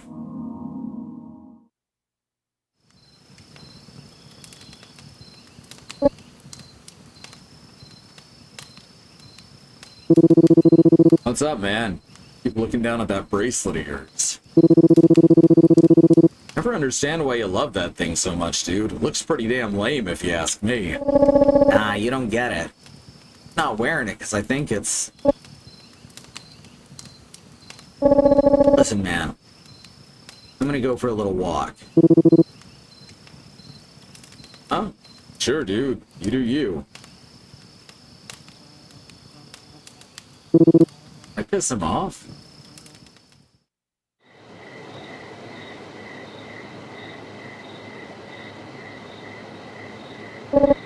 Boy's right. This bracelet is pretty damn lame. Believe me, I'd know. I don't need this stupid thing anymore. But if you try to forcibly... If you try to forcibly remove or destroy it, it will administer a lethal injection. So don't get any funny ideas. Wait. Calm down, Golan. You'll kill yourself. But maybe if I use this...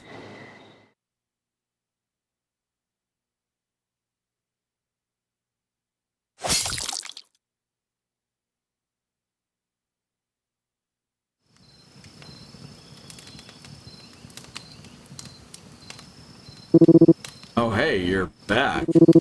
Listen, man, I wasn't trying to be a jerk about the bracelet or anything. In fact, in the right lighting, I'd actually say it looks kinda... Whoa, dude! What the hell happened to your arm? Listen, man, there's something I need to tell you. Dude, no matter how lame that bracelet was, you didn't have to go and cut your entire arm off. I know that you... how stupid do you think I am? Look. Just hear me out, alright? I've been lying to you, man, for a really, really long time. Huh?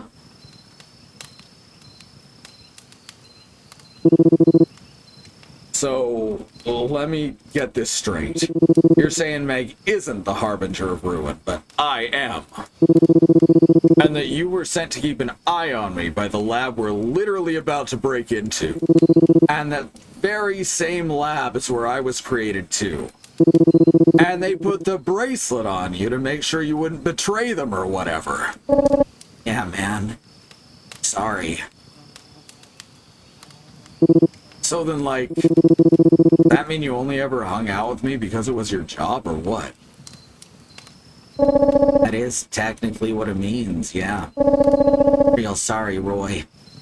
Gotta believe me, I never... No, screw you, dude.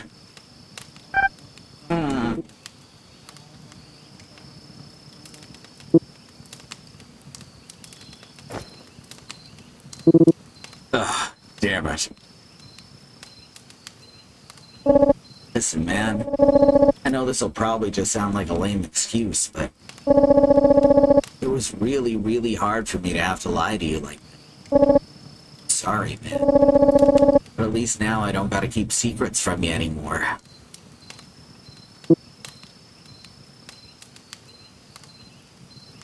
What about your arm? Gonna be okay? Yeah, I'll be fine. Don't get me wrong, it still hurts like you wouldn't believe, but with a little rest, I'll be good as new.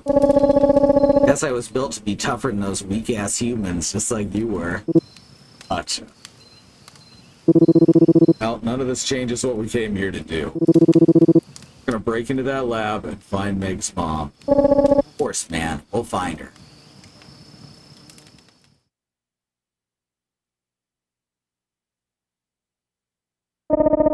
Anyway, like I was saying, there's not a delicacy in the world quite like a good eclair. Are you getting all this, Joey? Yes, I am listening. You were waxing nostalgic about eclairs. I would like to try one myself someday. Pardon the intrusion. Oh, hello there, and who might you be? My name is Sebastian. I'm with the council. What? A council member? Vegas, I guess. Had a feeling I'd get a visit from one of you sooner or later.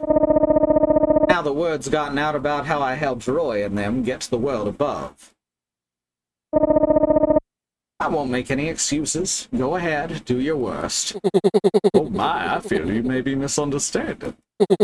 I'm not here to do anything to you. Far from it, really. I'm not? I've only come here to collect what I gave you long ago for safekeeping. What you gave me? Sorry, I'm afraid I don't follow. I mean, you and I haven't met before, have we? It has been quite some time, Sebastian. Joey? It was I who originally sent Joey here to live with you. Though I'm sure you believe you simply found him, took him in all on your own. Rest assured, that was all part of my plan.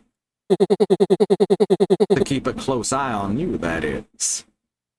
He did just cut his own arm off so he could tell you. Yeah, that's a hell of a thing right there. But, you know, one sec. Got some problem buttons on clothes. What? So then everything I've been doing down here, finding disposed humans who survived the fall, and helping them find your way back up to the world above, the council's known about it all along? Well, not exactly. Monitoring you was not the council's decision. It was all my doing. I don't see how that changes anything, really. You still had your little robot spying on me from the very start. No, Paul, you are mistaken. And how's that? Look, just forget about me. Go back with your master. You have it all wrong, Paul. And in fact, so do you, Sebastian. Oh ho. Please hear me out.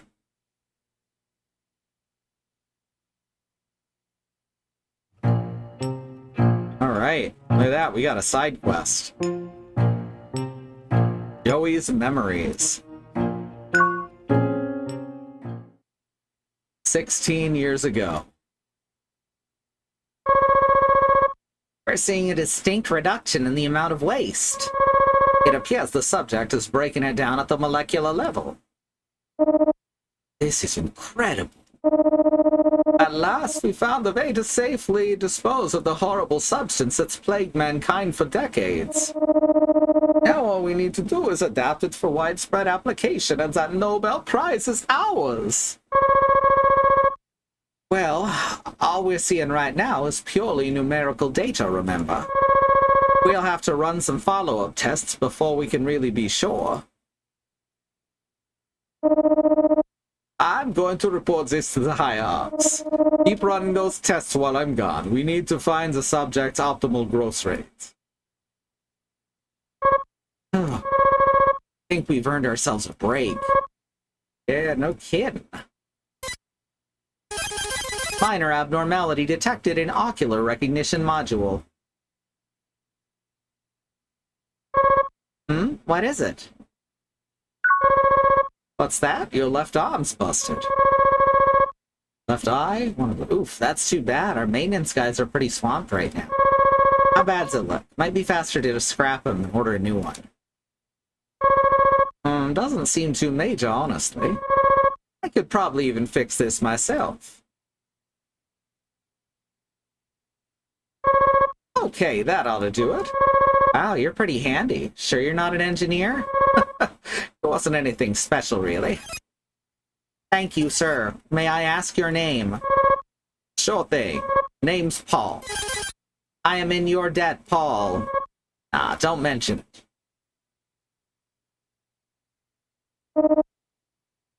Kidding. It's all a mistake? Yes, the subject wasn't actually breaking down the waste. It was only absorbing it into its body and condensing it further. It seems relatively stable at the moment, and we haven't seen any outward effects on its environment. But there's no telling what potential catalyst could make it go unstable again. This is not good. I'll have to reconsider our options from here. Just stay the course until further instruction. We'll be in touch. I mean, our only real option is to go back to the drawing board, right? Like, I hate failed experiments as much as the next guy, but it was just too good to be true. There's no easy way to get rid of hazardous materials. Surely the higher-ups must recognize that. Yeah. Though I still think we've made some fascinating discoveries here. Be sure to keep a record of all this data, would you? Yes, sir. I have it all saved locally. Well, he told us to just stay the course, but what are we supposed to do? Just wait around for him to have an idea? Hey, Paul, why don't you go ask Victor if we can head home for the day? Oh, heck no. Go ask him yourself. No way, man. He's probably in a really bad mood right now. Yeah, so why are you trying to send me in there? Shall I go inquire on your behalf? Oh, man. Would you? That'd be great. Leave it to me.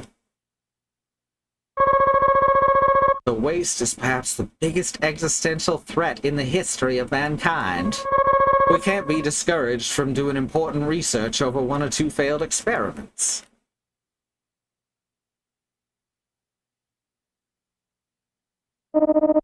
Now this is infuriating. Especially after I already told the higher-ups that it was a total success. I'm sure that conversation will go over well. Hey, you know, I just told you we solved humanity's perpetual waste crisis. Yeah, we actually didn't. Whoopsie! Someone's gonna have to take the fall for this. And it won't be me. Better pin it on one of those two. I'd say it was Paul's fault. He got way too excited and jumped to conclusions. Guess this means I'll have to dispose of him to keep his mouth shut too, though. I do not think that is a very wise decision. But, when did you get here? I didn't call for any help.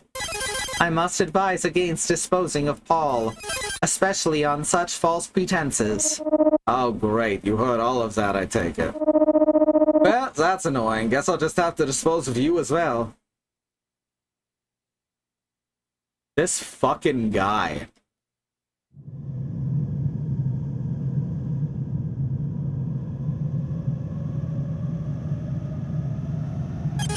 All. Life signs detected. No fatal injuries sustained. Thank goodness. His solution to everything is throw it in the pit. Yep. Almost like he doesn't actually care about what he's doing. And here we are. That ought to do it.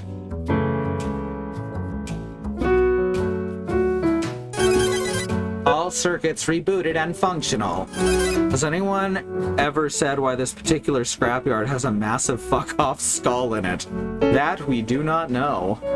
You repaired me, I take it. I am in your debt once again, Paul. Beg your pardon, but Oh dear, you are not Paul. Forgive me, it seems my sensors have not fully recalibrated. oh, it's quite all right. My name is Sebastian. I found you all busted up in the salvage yard. Good timing, too. I was just thinking how nice it would be to have my own helper robot around here. Hopefully, you'll work hard and earn your keep, hmm? Meg's monster must be a prequel to Lords of the Fallen. Oh no! Understood, sir. Oh no!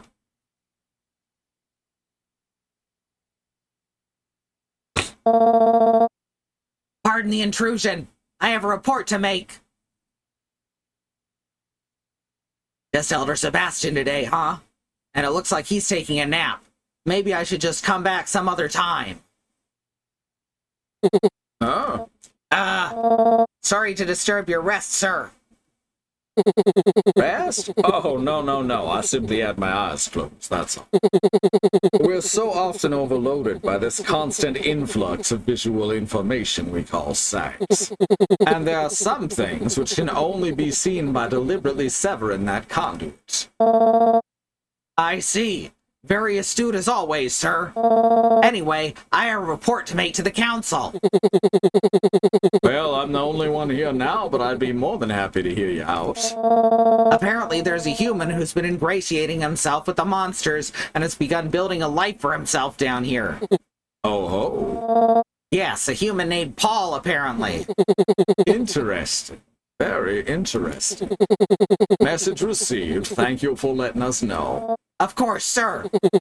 Oh, and don't worry about telling the other members. I'll let them know myself when the time is right. Understood, sir. Man by the name of Paul. No human has ever managed to successfully coexist with us monsters before. Sounds like I'll have to send someone to do a bit of reconnaissance for me. Paul. What if I were to go to this Paul's abode and help keep tabs on him? Interesting idea. Certainly a less conspicuous plan than sending in a monster to spy on him at the very least. Very well, I suppose it's worth a try.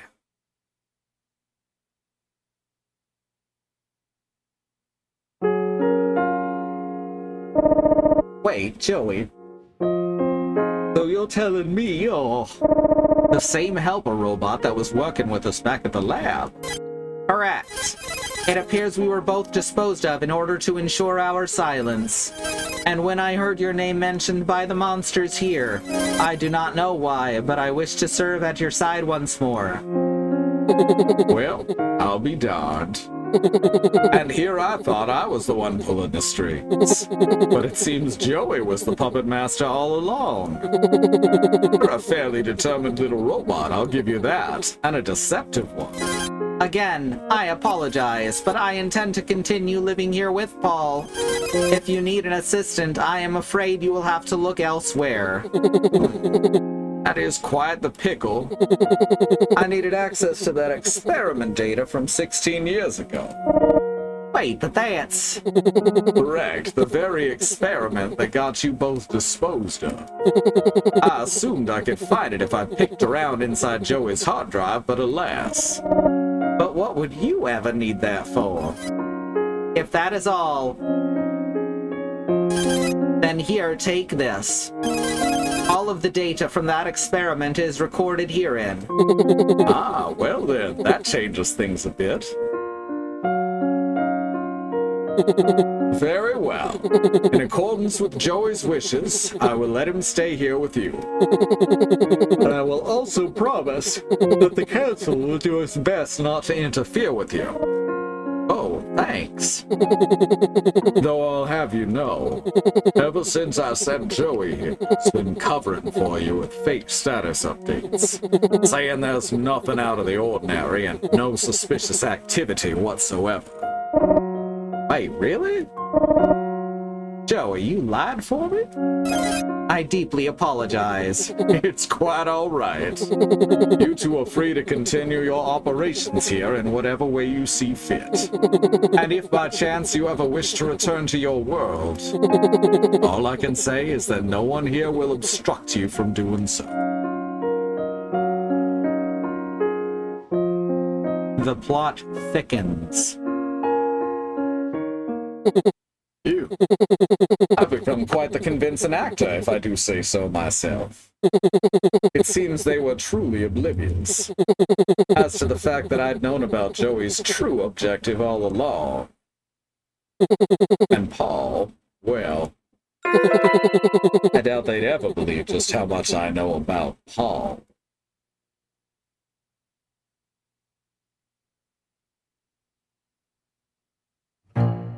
And into the base. It's Sebastian St. Nort! Yes. Let's break in through the waste disposal chute.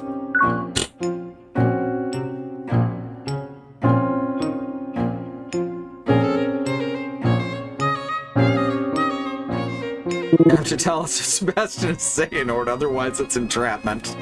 Oh no. I guess this must be the laboratory.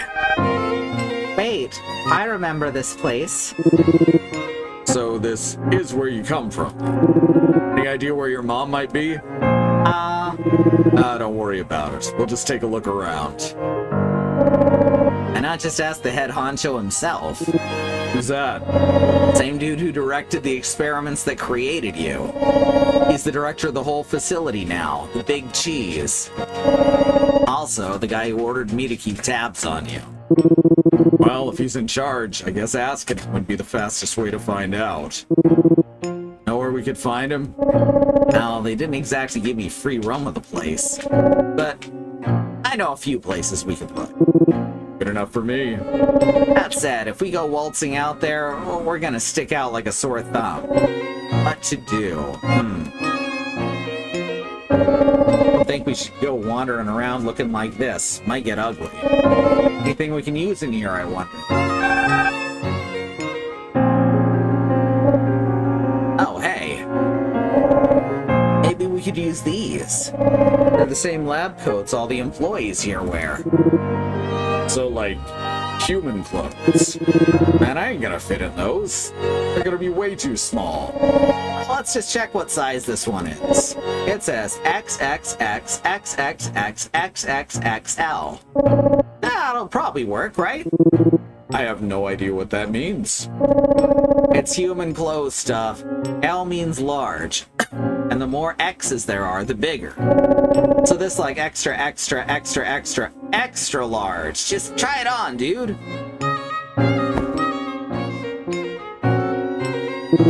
Perfect.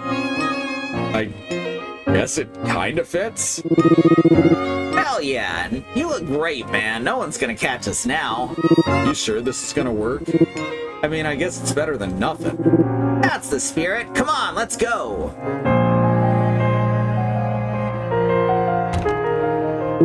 Doesn't look like this door opens.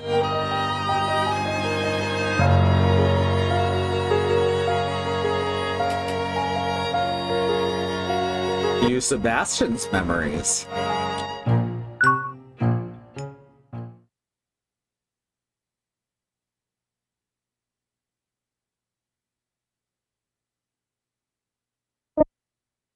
Oh. Youch. Where am I? God, don't tell me. Help a robot. Doesn't seem like it's operational anymore.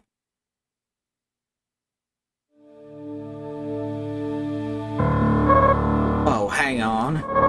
This is pure liquid waste, isn't it? Much of it there is. It's oozing from every corner. Oh, this is bad. I can't survive in a toxic place like this for long, that's for sure.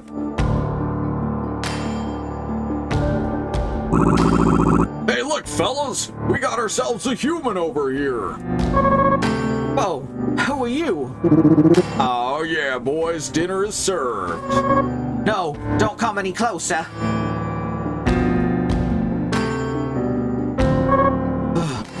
How long have I been running like this? It's just one gang of those monsters after another. Can't go on much longer like this. Just surviving off of whatever canned food I can find lying around and heaps of trash. What did I ever do to deserve this? What the hell is he thinking? Can't just dispose of another human being. And what's with all this junk down here anyway?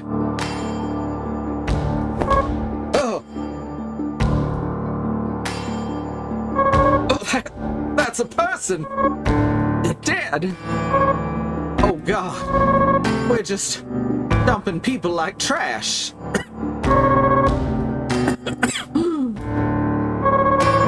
Is this what our species has stooped to? Hey, there he is, that human from earlier. Oh crap.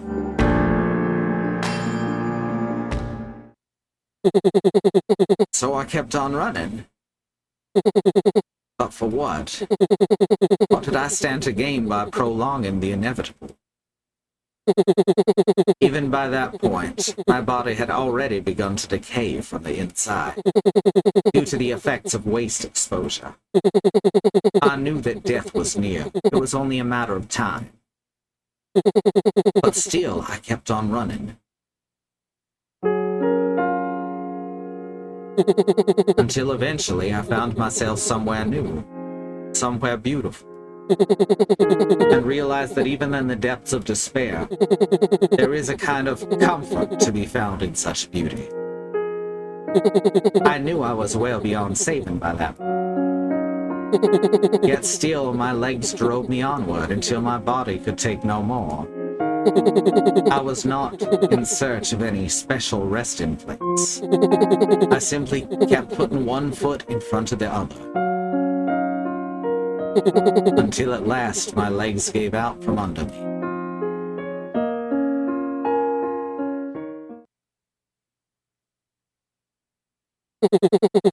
And the man known as Paul breathed his last.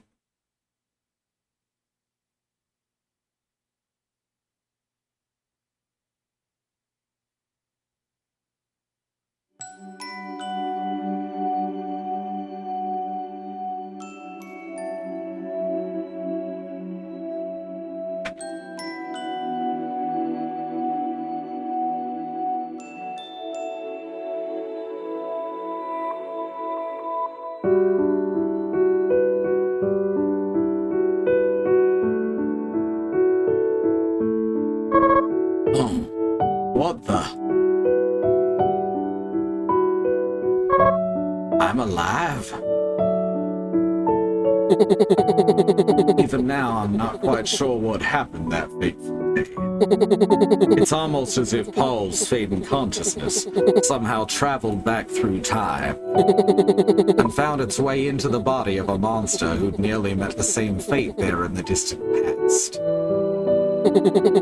Whatever happened to me in that flower field defied comprehension. Yet the truth need not be comprehended to be the truth. So from that day forth, began a new life under a new name, the monster known as Sebastian.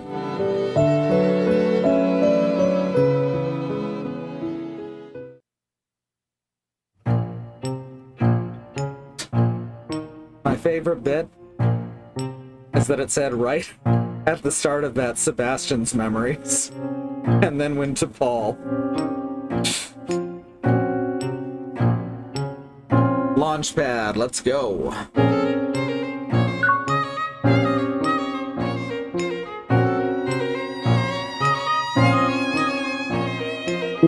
Oh?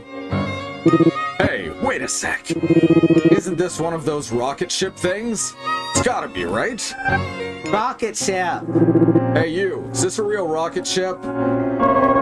Yes. Last time I checked it was. Bro, we really shouldn't be drawing attention to ourselves like this. We do a fairly broad range of research here after all. Goodness, you're in extremely good shape. I hear the security department's hiring. Maybe you should consider asking for a transfer. I'll think about it. Please Please do. Now, if you'll excuse me. Wait, your face. Can I help you, man? It looks positively green. Are you feeling unwell? Should I call the doctor? I don't know. No, it's a birth defect. I'm very sensitive about it, for your information. Oh, goodness. My apologies, sir. Man, a real rocket ship. We really didn't do it justice. Are you done? We need to get going.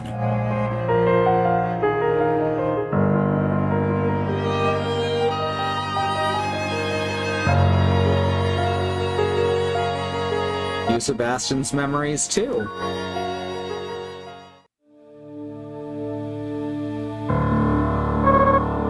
What is going on? The monsters are all just leaving me alone now. I don't feel sick anymore either. What's this, a mirror? Not much point in having one of those. Huh? Whoa, what the? That's my reflection? No way. Hey, a newspaper. Maybe I'll find some useful information. Hey, that's strange. Why does it say 1964? That's more than 40 years ago. How could a paper that old be preserved in a hostile environment like this for 40 years without deteriorating? Don't tell me. It took me quite some time to wrap my head around it. But I had no other choice. I was Sebastian now. Though I didn't actually give myself that name until a fair bit later.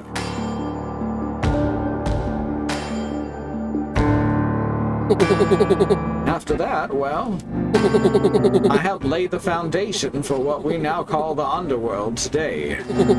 Up until that point, it had been nothing more than a lawless pit where only the strong survived.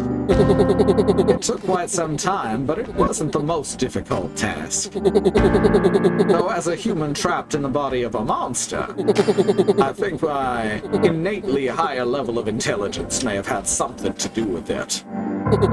Part of me does wish I'd chosen a less mundane name for the place, though. I did consider Underguard, Republic of the Deep, as a slightly cooler option. But no point in picking a name no one will ever remember anyhow.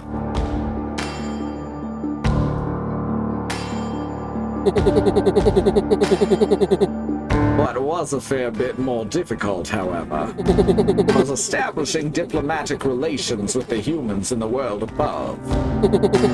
And we couldn't exactly engage in negotiations without a formal governing body of our own. Yeah, like the people he's surrounded by all over the place. Not to mention the people outside, like the black market dude. They absolutely prove what he just said wrong.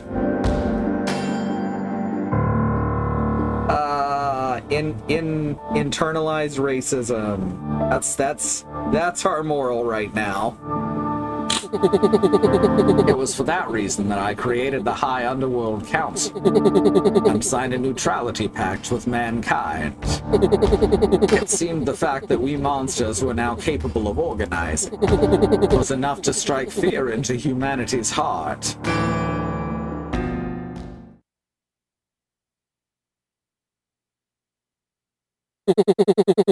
And then at last, that fateful day came again.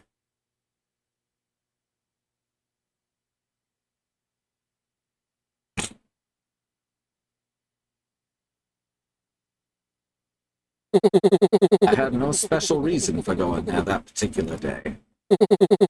To think I would be the first to stumble upon Paul myself was either an incredible coincidence or the guiding hand of fate at work.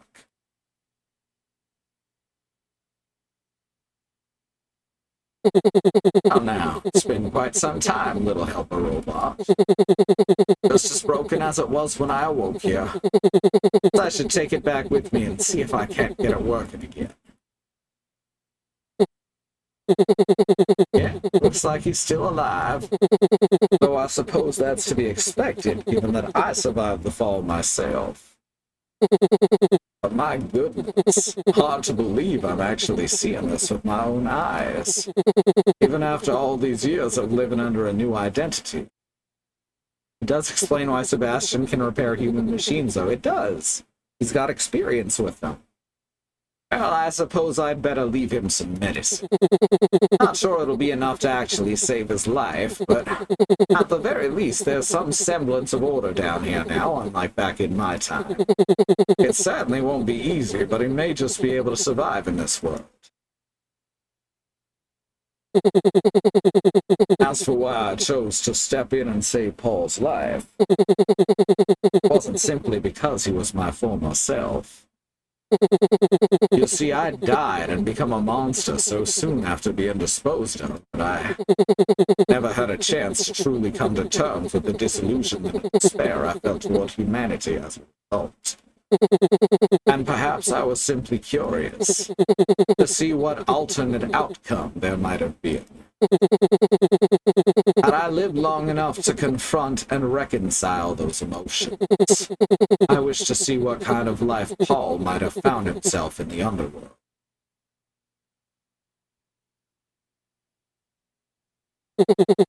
As it turned out, he managed to find his own place down here quite easily. Though I assumed he'd be rather lonely, so I sent Joey to keep him company. He developed a mutually beneficial relationship with the monsters in no time at all. He was far more self-sufficient than I ever anticipated. Far stronger than the Paul I thought I knew. He even carved out a path leading up to the surface, and began helping fallen human survivors make their way back up to their world. With this escape route at his disposal, he could have easily left us all as well. And I assumed his complex feelings toward humanity had something to do with why he chose not to. Yet still, he selflessly helped so many other survivors return to the world so cruelly disposed of. Humans were complicated creatures indeed. But in any case, now that I'd seen the path he'd chosen for himself, and my curiosity was sated, there was no reason for me to involve myself with Paul any longer. I had lived the past 4 decades of my life as Sebastian at that point. I had little choice but to continue doing so. Somewhat amusing just how irrelevant his life was to me now, despite being his previous incarnation. But I suppose that's just how life goes sometimes. As well that ends. But just when I thought my story was over, a truly unlikely pair came around to shake things up again. Meg and Roy, a lost human and her monster guardian. I had to admit I was immediately intrigued, especially when I learned that they were trying to find their own way up to the human world. My instincts told me that this would be the start of something major indeed, and that it might lead to a change in human-monster relations, which had been quite static for some time. Though it was his reason for wanting to protect her that intrigued me the most. He referred to her as a harbinger of ruin, some such term. I wasn't sure what that meant, but it certainly sounded rather ominous. It wasn't until much later that I realized just who exactly Roy was. The very same experimental life form whose failure was originally pinned on me, resulting in my disposal. Yet now he'd grown so much I didn't even recognize him. And what's more, he was apparently dealing with a problem of world-ending proportions. If fate were to blame for this reunion, it had a cruel sense of humor.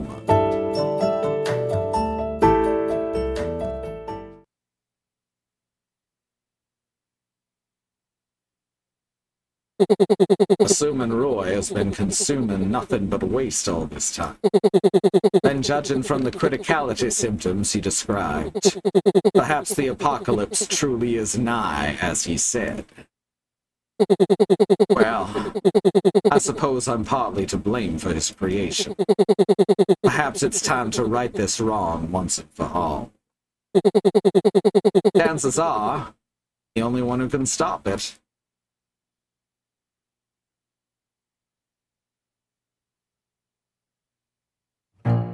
All right. To the control room.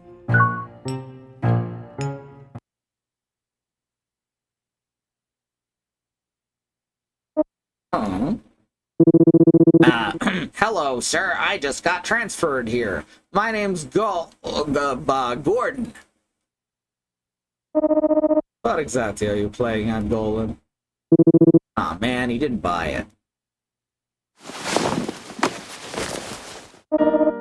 Hey, Golan, your arm! I suppose that explains why your GPS signal froze in place. What happens to you? Nothing much. I just decided I'm not gonna be your little obedient lapdog anymore. Oh, is that right? And yet you still brought me Roy straight to me, just like I ordered you to. You still brought Roy straight to me, just like I ordered you to. Yeah, because he needs to ask you something. Besides, it's not like you'd ever stand a chance against Roy, not without resorting to cowardly tricks, at least. Cowardly tricks? That's awfully rich coming from the little rat who just snuck into my laboratory in disguise. Screw you, man. Alright, cough it up. You know where Meg's mom is, don't you? Don't even think about trying to call for backup. Roy will pound you to a bloody pulp before they ever get here. Very well. Gatsby has the child's mother in custody, though she's not here in the lab at the moment. So she did come back up here. Granted, I never expected Hana to actually escape from the giant hole we dumped her into. But in the end, all she did was crawl right back into my clutches in search of a child that wasn't even here. What an imbecile! So to be frank with you, I really couldn't care less about the child's mother. If you truly must know her whereabouts, be my guest. It's all on the terminal here. Not that it would matter, your little charade ends here. Whoa! Perhaps you kind of underestimated humanity a bit, eh? Fools, the lot of you. Hey, stop! Think you can just run off with Meg, do ya? Wait, man, get these things off of me first. Oh, right, my bad. Didn't even electrocute him that time. He's scared. Damn that guy. Let's go after him. Roy refuses to even touch the thing until he knows the Meg is safe. Damn, it won't open. Meg! Uh-oh, familiar scene. I can't hear a word she's saying. Where'd that guy run off to anyhow? Whatever, don't worry, Meg, I'll get you out of here.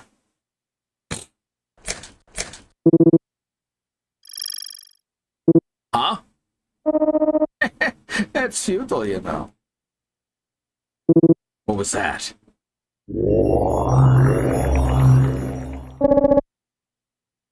Little bit of mother DNA. What is that thing? It's a symbol of mankind's superiority, that's what. I originally had a very different plan in mind for how to deal with you. However, I didn't anticipate Golan freeing himself from his bracelet, which effectively foiled that plan. But a true champion always at least has a few different trump cards up his sleeve. Let Meg out of there. You're not a very bright one, are you? Do you not understand why I separated you to begin with? Can't have her crying as I dismantle you piece by piece, now can I? Now that she's contained, I can neutralize you without any reservations. Prepare yourselves.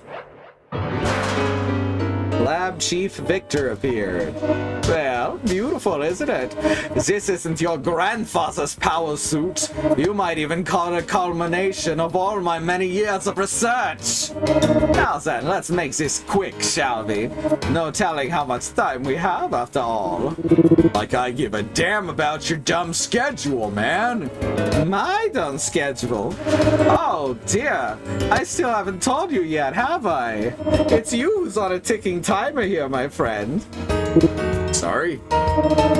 You've stuffed that body of yours full of so much waste that there's no way to stop you from going critical now.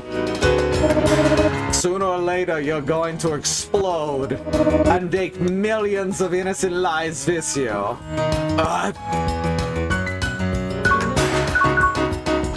Here we go. This is a manifestation of both humanity's scientific prowess and our many years of monster research. Look upon it, tremble before its might. Roy was overpowered. How strong is this thing? Of course, it's not just powerful, it also injects its pilot with monster-like abilities, giving them superhuman reflexes and dynamic visual acuity.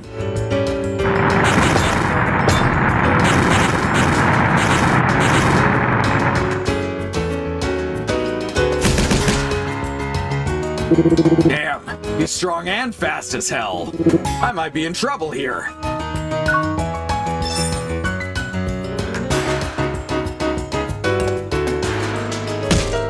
Oh no.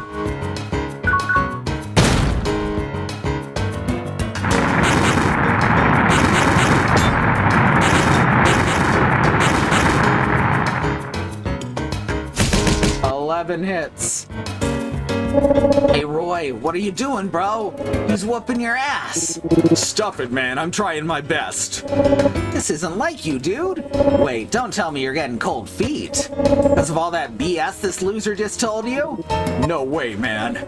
Listen, bro, don't think about stuff like that right now. If you lose, Meg's gonna get disposed of all over again.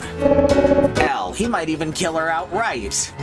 Who asked you, you annoying little pest? Perhaps I'll neutralize you first. Oh crap, gotta go. Typical Golan. Running in, saying his piece, then bouncing.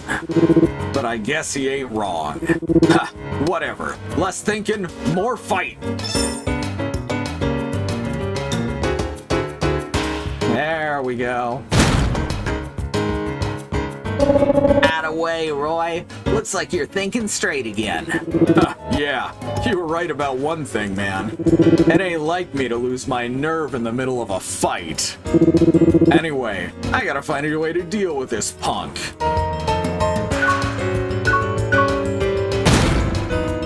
Here we go. Oh no. Impossible! He's actually beating me!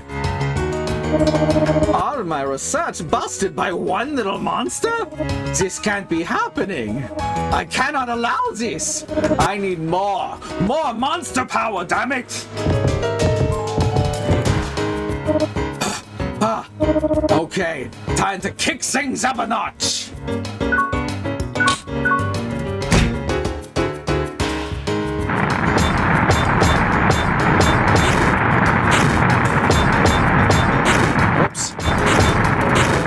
Not perfect, but not dying. Yo.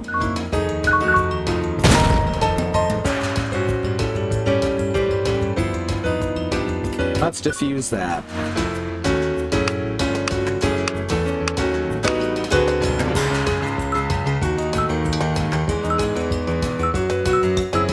Hooray! Hell yeah. But why does everything run on these puzzles?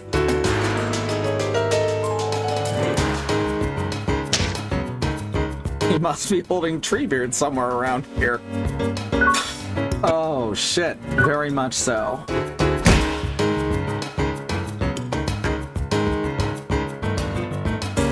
There we go, no problem.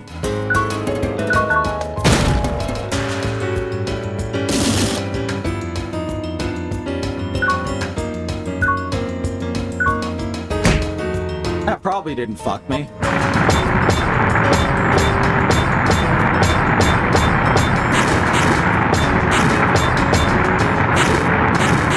Oh my god. I was doing so good. This is fine.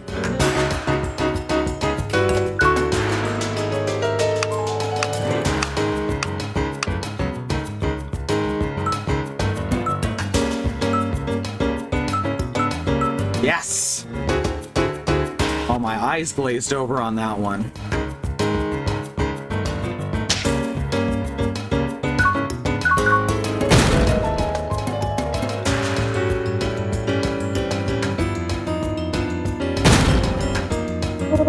Damn it! What the hell are you? Listen, pal. You keep bragging about scientific prowess and monster abilities, but only because you know deep down you're just a big wimp. You're only strong when you imitate us. But Roy, he beat a ton of powerful monsters just to get here. He's the real deal. He sure as hell ain't losing to a wimp like you. Silence! I will never be defeated by the likes of you. I need more power. More. More.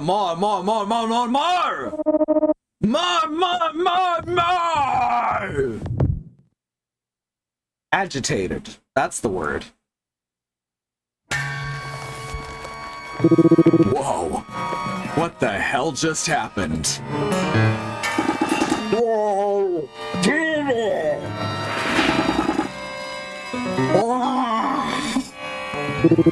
It's no use. I can't even talk anymore.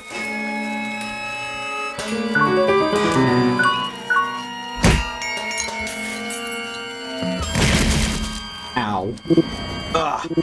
Damn it, he is insanely powerful now. Oh god. Golan ran out in front. Roy, you alright, big guy? No, Golan, stay back! If I can't even damage him, you sure as hell can't. Yeah, I realize that. But I can still do what I do best. And give him the old runaround. What are you talking about? Come get some! Golan started running around and drew away the enemy's attention. Friggin' Golan, letting a big gold war cry just go run around in circles. Hey, looks like the guy's distracted now. This might actually be a solid strategy. Roy, take this. I brought you some more magic tar. Here you go. Hell yeah. Thanks, man. You're a lifesaver. Just don't waste it, bro. That's all I got.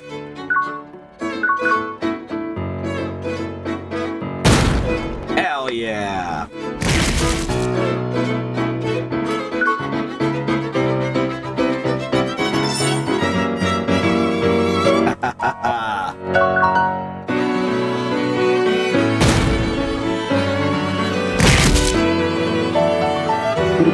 Lab Chief Victor finally landed an attack on Golan.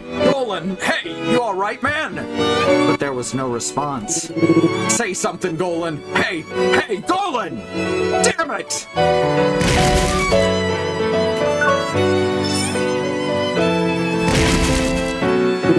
How am I even supposed to put a dent in him?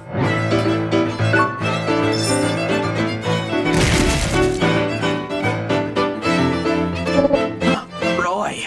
Golan! Just give me a sec here. I'll find a way to distract him for you again. No, you're in bad shape already. Just stay put.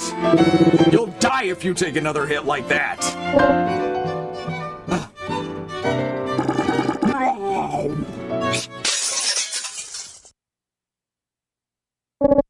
Oh, God. Roy! Meg escaped from the containment chamber. Hey, Meg! Stay back, it's too dangerous! No. It's okay, Meg. You stay right there. But dude, she could get hurt! I finally get it now.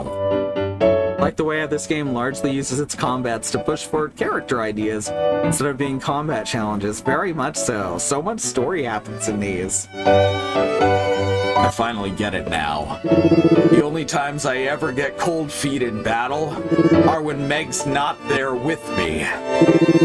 But when I know she's behind me, and I'm the only one who can protect her, there ain't an attack in the world that can hurt me!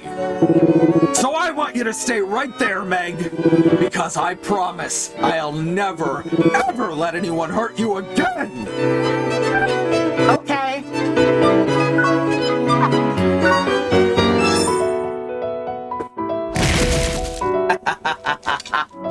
Meg took 0 damage.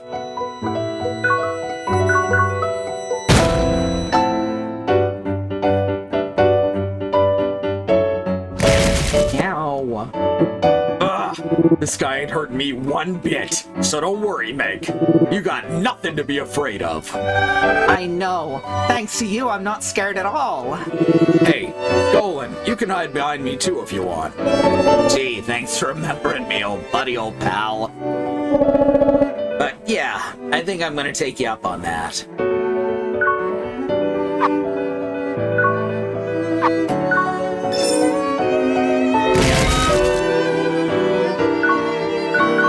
Let's take this motherfucker out. Just a little punch. Finish him off with a little punch. Oh, never mind. You almost got him, Roy. But with big hulking idiots like this, Yeah, I know. We just gotta time it just right. And knock that sucker off balance.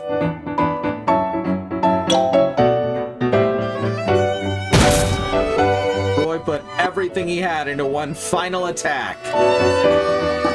Oh! Lab Chief Victor stopped moving.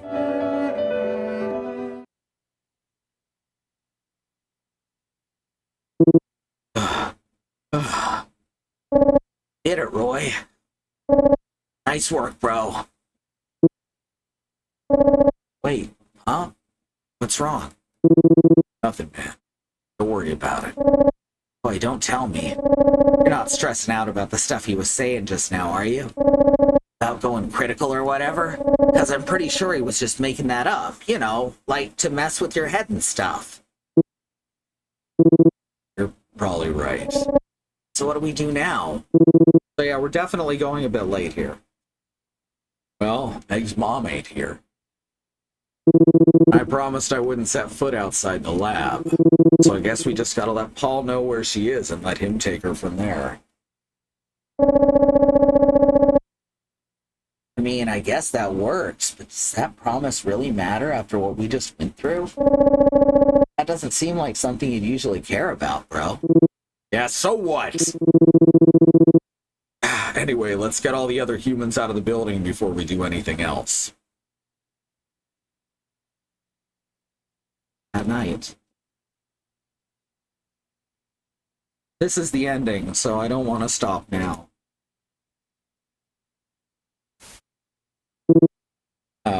Hello? There, old man? You hear me?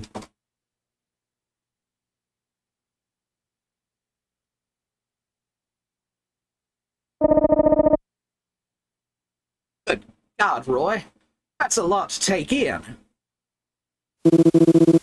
Listen, old man, I got a favor to ask you. Need you to take care of Meg for me. What? We know where her mom is now, so I want you to take her there. We've run all the other humans out of the buildings. It's safe now. But the only way up there's been destroyed. If you've uncovered her mother's whereabouts, I think it would be best to regroup with a new plan. Look, just find a way up here. We don't got much time. Roy, what's going on? Did something happen up there? Listen, man, I don't have much longer to live. Apparently, I'm about to reach some point of criticality thing. Wait, what? What's that supposed to... And when that happens, it won't just kill me, but everyone up here on the surface, including Meg. But... Look, just shut up and do as I say, alright? Roy.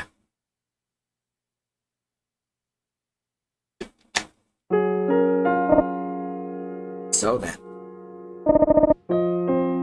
What are you going to do? Me? Don't worry about me.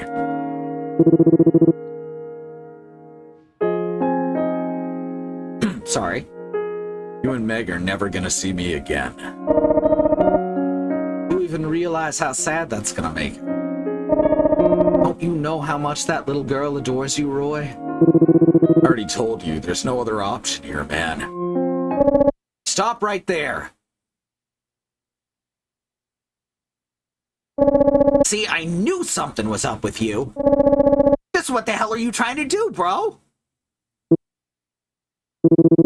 You heard the man. It's not safe for me to stay here any longer. See, last time Golan was already dead. There was no one to stop Roy. What the hell, dude? You seriously believed what that loser was saying? I could tell something was wrong with me, man, even before he told me. He wasn't just making stuff up. But bro, I'm sure there's gotta be a way to fix it. But you don't know that, and we don't have the time to waste trying to figure it out. No way, bro. I ain't letting you do this. Hell, I'll stop you by force if I have to. Like you even could. Shut up! I don't care what you think. I can fight too when it comes down to it.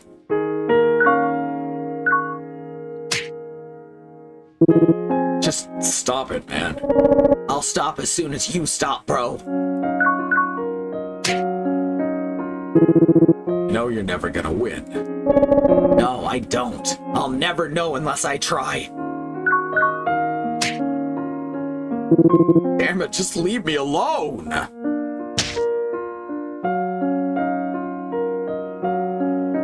Ugh. Fine, you win. I'm no match for you.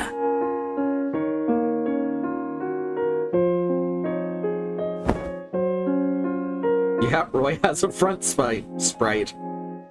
Just for that moment. Huh? Roy, where are you? Golan's gone too.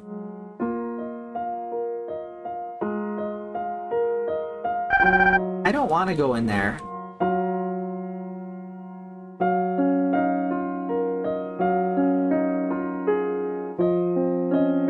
Roy? Damn it, now you're here too? Hey, you gotta stop him. He's trying to sacrifice himself. Yeah, 'cause it's the only way! Otherwise everyone else is gonna die! Better me than the whole damn world. No, you can't.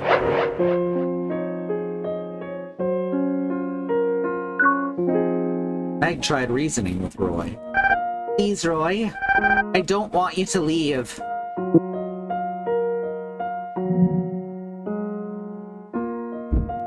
Now he's got a heart meter. Oh, he's got a heart meter. Sorry, kid. My mind's made up.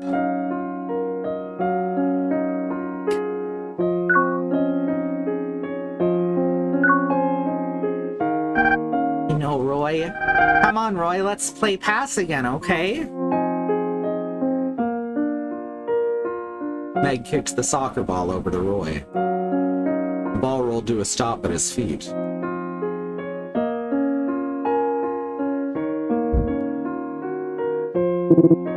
Knock it off. But Roy punted the ball far off into the distance. You guys just don't get it. I need to go. I literally have to die.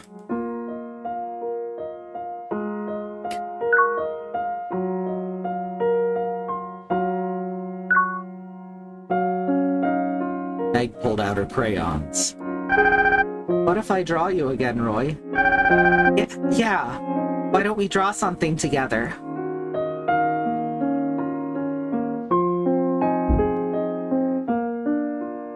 But Roy wouldn't even look at her. Fine. That's how you're gonna be.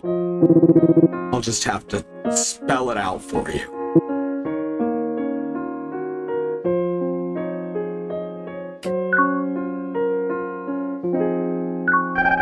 Hey, wanna play cards? I could teach you how to play concentration.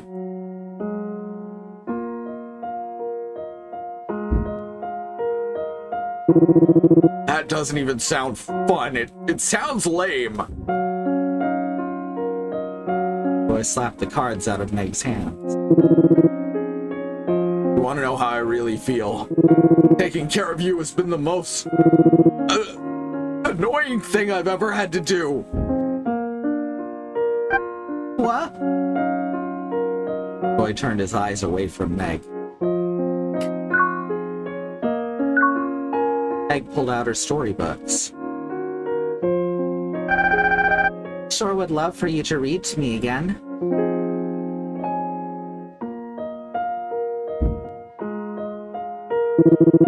You know I can't read, damn it. That's okay. I can teach you how. Just have Golden read it to you or something. I snatched away the books and threw them over at Golan. Ever since we first met and you started getting all attached to me and whatnot, I hated every minute of it. You hear me? Roy? Shut up! I don't ever want to hear you say my name again!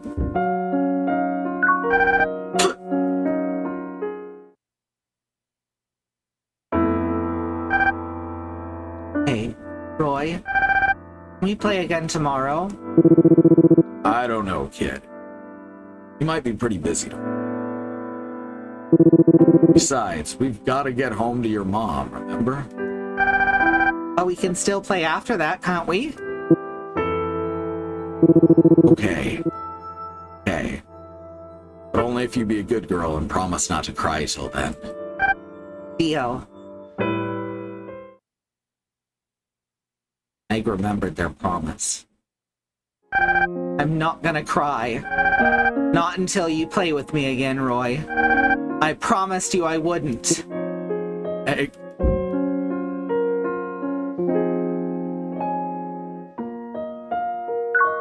Meg held back her tears. no, stop trying to be my friend. You and Golan both. But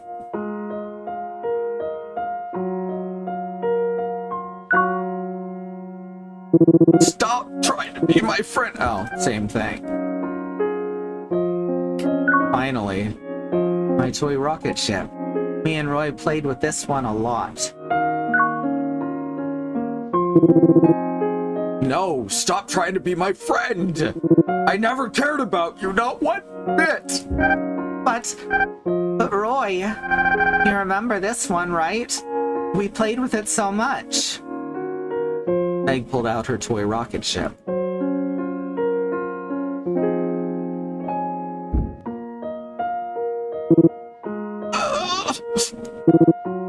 Damn it!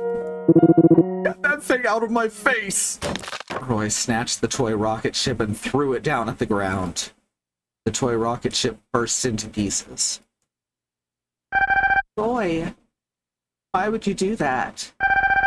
How could you be so mean? But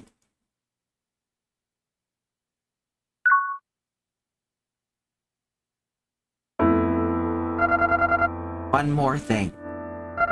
This is the most important part, okay? I want you to know that Roy cares about you very much. well, yeah, I already knew that, duh. Well, okay then. As long as you remember that, I'm sure things will turn out all right.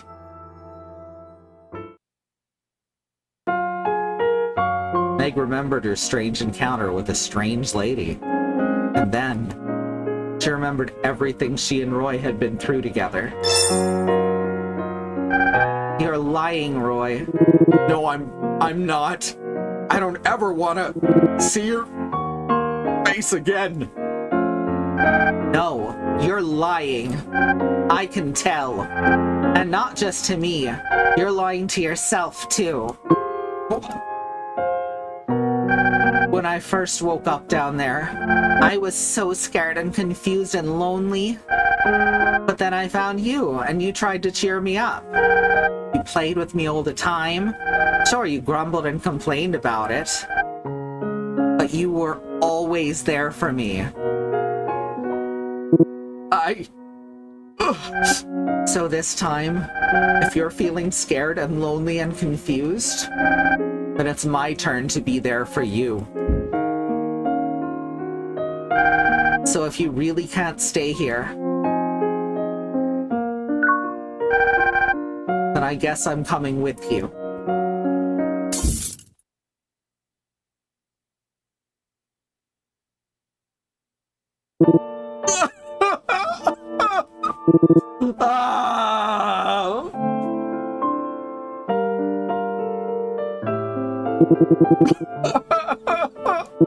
I don't want to go. I'm afraid to die. I don't want to be alone. Damn, bro. Never seen you cry before. You're not alone there. Nobody wants to die, man. There's gotta be a way to save you. Don't give up just yet, my friend.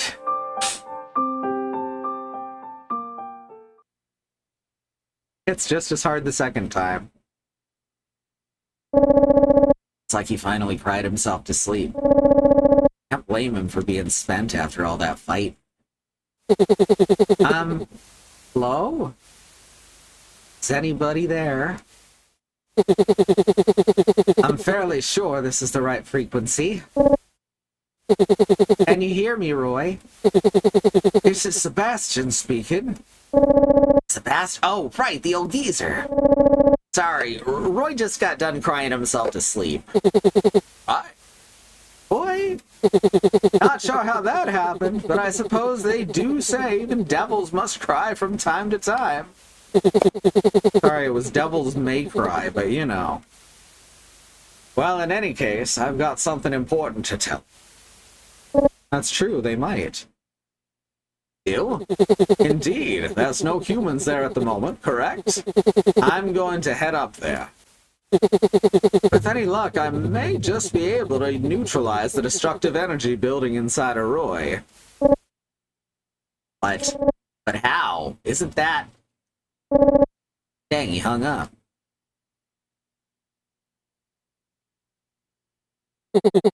Now then, as I told your friend over the radio, I may know a way to eradicate the destructive energy inside of you. Hold on, Grandpa, you think you can save me? Well, I'd need to take a look at you first to say for certain.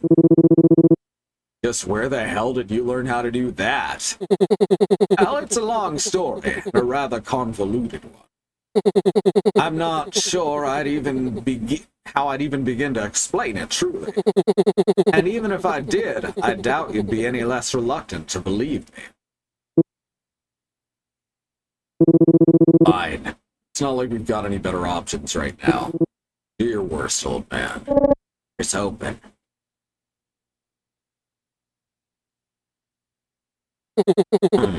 Oh, yes, indeed. Well, how's it looking? If he can stop the criticality or whatever? Why, yes, I believe so. For real? But, well, how to put this? Just give it to me straight, old man. You were originally created as a microbe meant to decompose harmful matter. More specifically, for the purpose of safely disposing of magic tar, the waste as it's called up above. But none of us ever expected you to grow and evolve into the powerful, complex organism you are today, which may be part of the reason your insides developed in such a bizarrely distorted manner. I don't know what that means, but I feel insulted. Anyway, my point is, the organ into which all that magic tar has been accumulated is the very same organ that serves one of the functions of what we call the hippocampus in human biology. Essentially, it's the part of the limbic system responsible for converting sensory data from short-term into long-term memory, which then gets sent to the cerebral cortex where— Hey, slow down. I do not understand any of this. Oh, right, my apologies. To put it in layman's terms, I believe I can remove the part of you that's a ticking time bomb, as it were. But it will probably mean losing a portion of your memories as well. Particularly the most recent ones. You may very well lose all of them. Where back are we talking? To put it bluntly, you could lose several weeks or more. So all my memories are vague. It's still ultimately your decision. Or rather, it would be under normal circumstances. But I'm sure you recognize that this issue poses an imminent threat to us all.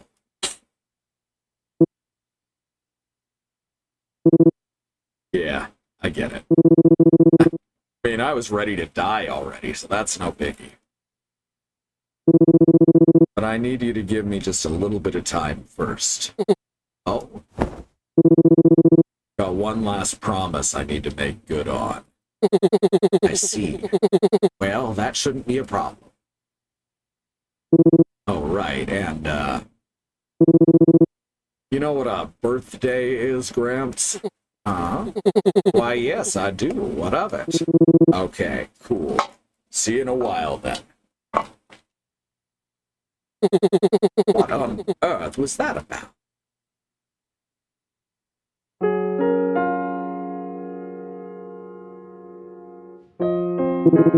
Hey, Meg. Come on, it's time to play.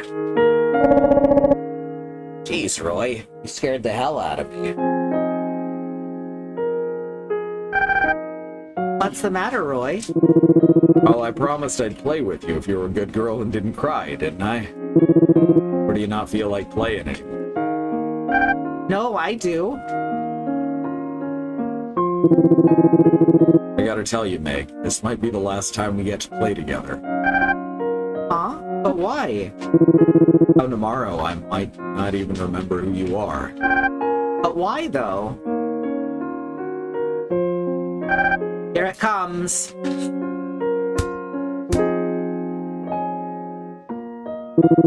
This one. Okay. My turn now. Wow, Roy, that was perfect. You're getting so good at controlling the ball. Think so? Guess I finally cracked the code. Alright, kick it back here. Okay.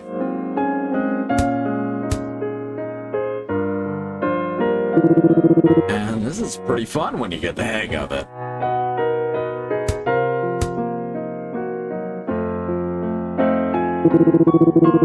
Not fair, I know. The only way for everyone else to survive. Look, I'm not good at explaining this stuff, but I think it's probably for the best. You're gonna go live with your mom again. I'm gonna go back to my place, just like how things were before we met. Everything's gonna go back to normal. Wrong with that, right?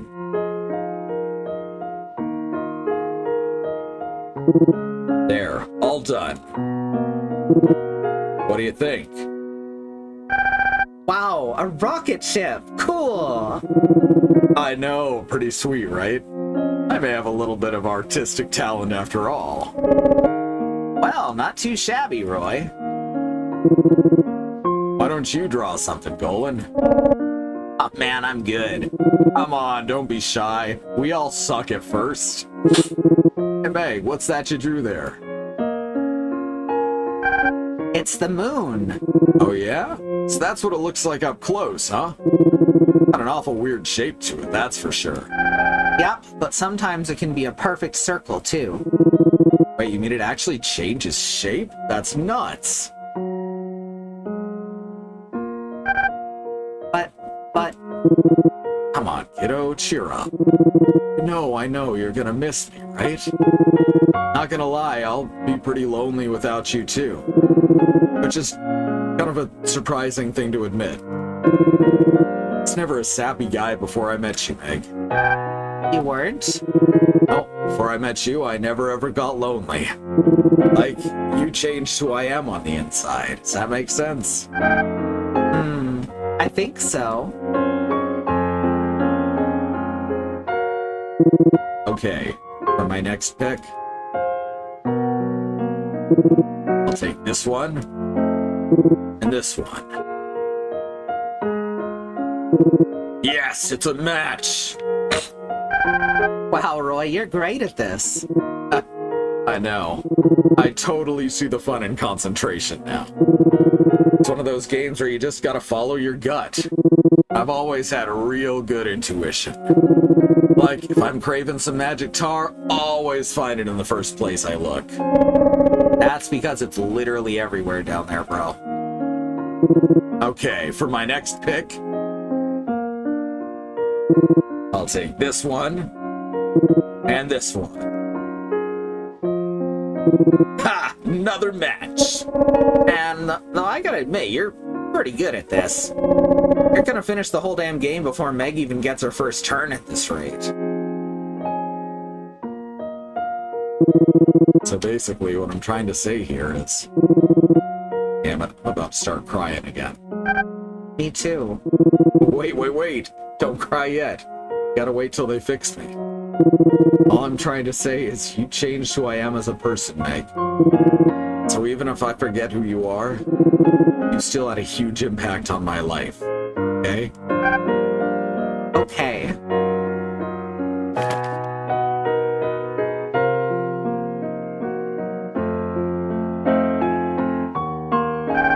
You know, my mom always used to read this book to me. It's such a good story. I love it so much. Oh, really? So you already know how it goes then? Guess that means you knew I was just faking it last time around. Great, now I'm really embarrassed.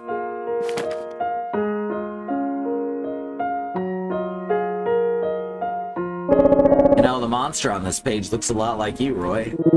And that old geezer said the same thing.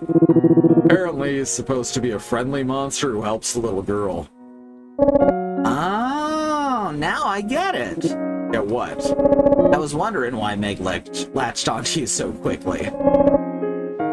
When we first ran into her, I mean, you're basically like a walking, talking death machine. Aw, save it, man. From a human's perspective, you ain't any better. But see, I bet Meg saw you and was like, hey, he looks just like the hero from my storybook.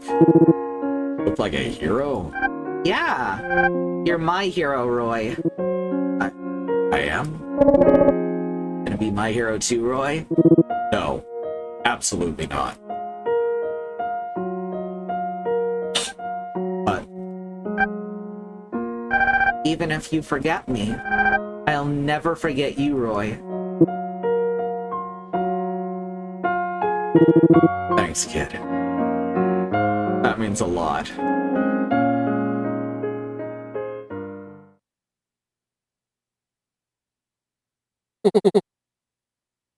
All set? Yeah, one sec. Just gotta put that like this and okay, cool. Think that ought to do it. Here you go, old man. Don't lose that now. Oh, I won't. Don't worry. Cool. I think I'm ready. Just make it quick, will ya? Don't say it like that. It's not gonna kill you or anything.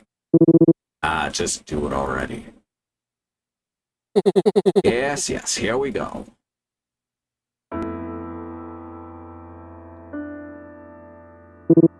Oh, man. I'm kind of sleepy. Guess this must be that anesthetic thing you was talking about. Feels kind of nice, actually. Isn't there anything we can do? There's gotta be some way to preserve his memories, right? Thought you were supposed to be smart, you old geezer. Is that you, Golan? Man, pipe down, will ya? I gotta get some sleep around here. Look, I understand your frustration, but you should be thankful that his life can even be saved. You're very lucky to have someone like me who knows what it's like to live in a monster's body, and who also has access to all the data from the experiments that originally created Roy. Look, I'll admit, I don't get all the sciencey stuff, but I can't have Roy losing his memories. Relax, man. It's not like I'm gonna forget about you or anything. Most likely, it will only be his most recent memories that disappear. You've known him for long enough that it shouldn't matter, I don't. Yeah, you tell him, Gramps. No, old-timer, you don't get it. He and I had a major heart-to-heart just recently, and it's only in the wake of that I feel like we finally become bros in the true sense of the word. Is that all? Don't worry about it, man. I mean, you've always been a bro to me. Never been a time I didn't think of you as such. But when you opened up to me the other day, about all your guilt, feelings, and whatnot, it didn't change nothing. For me, at least. You're the one who's grown, man. You're not gonna lose that growth just for me losing my memories. We'll still be bros. Ain't nothing changing that. Damn, I think I'm finally passing out. Hear anything anymore. Next time I wake up, I've forgotten all about her. At least I'll remember Golden, but Meg. First time we met, that was when.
Me?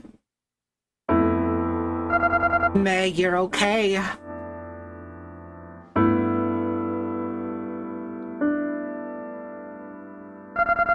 Thank goodness, I was so worried. I was looking all over for you too, Mommy.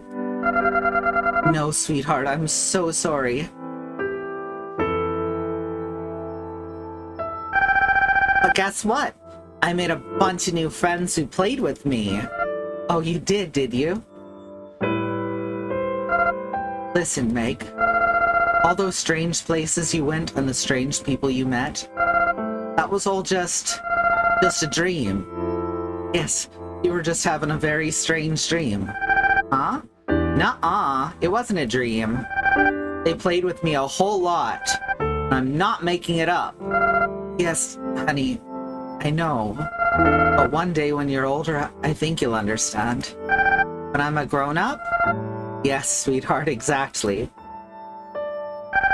But I promised not to forget, sweetie.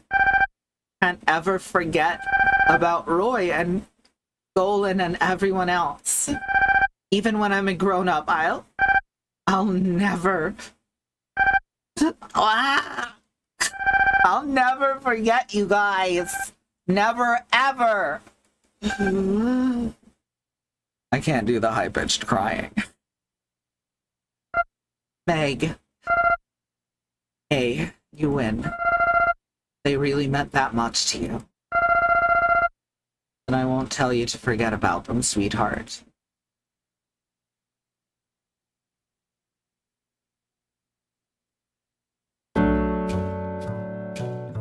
And life goes on.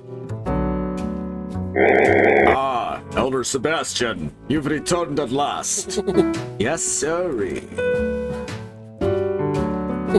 Haven't worked that hard in a long while. Need a nap. Well, rest up, because things are probably going to get much more hectic from here on out.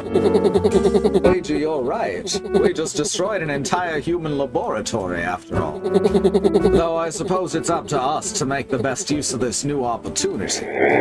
Yes, the future is finally ours to decide, it would seem. So what even happened to those guys anyway? I am dying to know over here. Didn't Meg go back to live with her mom? She did. And but of Roy,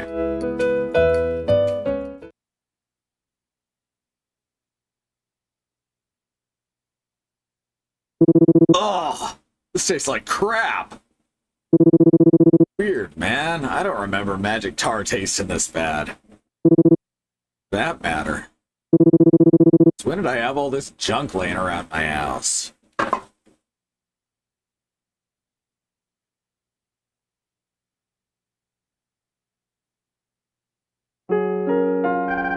Hey, this looks useful. Let's take it home with us, Roy. Oh yeah, this is a pretty nice cupboard. What the hell would I ever use a damn cupboard for? Don't need extra storage if all I own is magic tar. Alright, how about I give you some of my famous tea to put inside it, eh? You know what tea is, Roy? It's this weird type of grass that you drink, that you dunk in water till I told you I don't need anything else. Actually, this might be too big for us to carry home. Yeah, I'd probably throw out my back trying to carry that thing. Ugh, you guys are wimps. Watch and learn.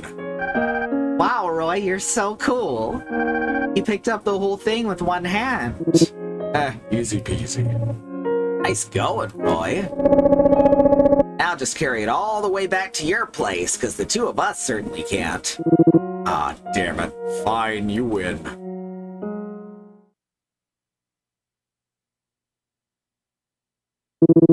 Weird.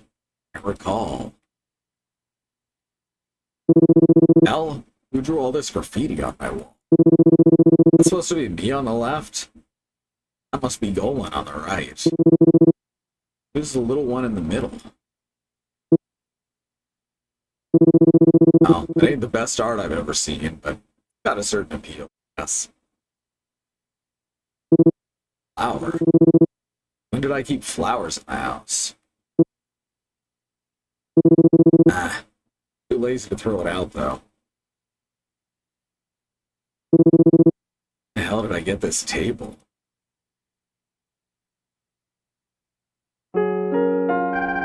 Hey Roy, let's get this one. No, that one's kind of lame, don't you think? You two shut up and pick one already? Didn't even want a damn table in the first place. Didn't we just see a way nicer one over there? No, it's got to be this one. Because it's big and sturdy, just like Roy.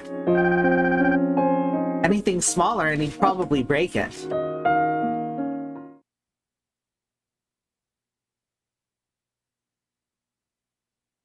Huh. Now that I'm seeing it up close, it just looks like a bucket of black sludge at the bottom of a nasty swamp. I remember looking way tastier than this. Hey, bro. Oh, hey, Goldman, what's up? How you feeling? As always. What about you, man? How's your arm doing? Still can't believe you fell down so hard it snapped right off. Who does that? Yeah, definitely wasn't my finest moment. But enough about that. What do you say you and I go find something? In like magic tar? Nah, man. Actually, I was thinking it'd be nice to try something new for a change. Wait, seriously? You know, just to see if I like it. For the try, right? In that case, let's you and me go catch some tasty fish. Fish? What's that? Yummy little treat, that's what.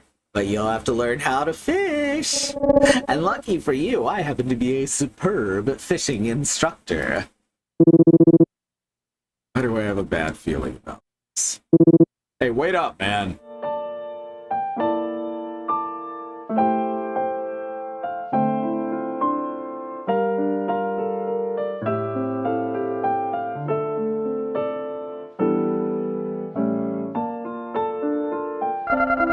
Here you go, Meg. Happy birthday. Yay, thanks, Mommy. Oh wow, a soccer ball. Just for you, sweetie. I know how much you wanted one. Thank you. I love it. Oh? What's this? Another present? But who could it be from? Hey, wait a minute. Oh dear, a rocket ship. But it's all beat up and broken. Looks like someone tried to patch it back together. And there's no return address either. Maybe we should just get rid of it, sweetheart. Nuh-uh, no way. I'm gonna keep it. I'll treasure it for the rest of my life. Just like this soccer ball you gave me. Oh, really? If you say so, dear. Hey, Mommy. Can I go outside real quick? Not at this hour. Sweetheart, it's much too dark out. I'll be fine. I just want to go look at the stars for a sec. Well, alright. As long as you don't leave our front yard. I won't.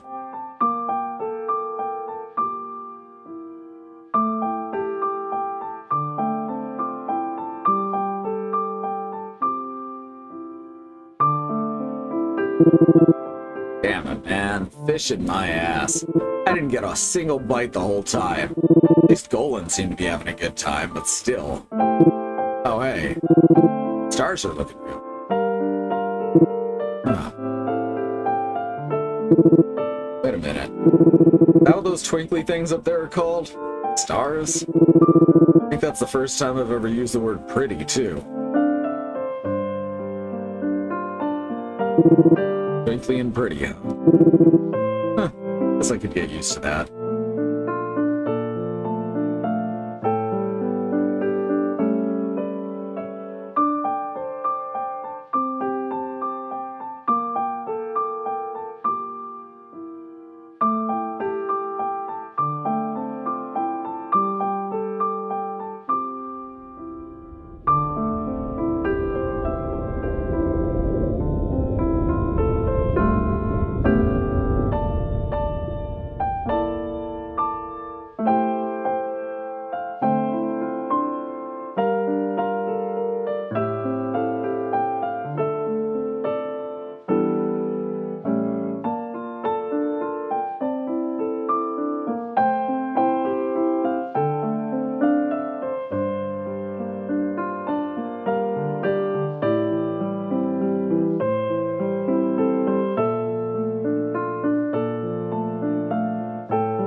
end.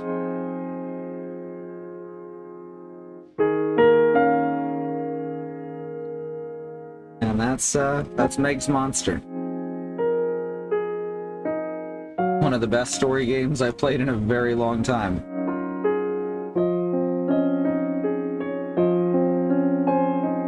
Hope y'all enjoyed having this experience with me. We were fucking terrified. We're about to have another epilogue and our heart couldn't, right?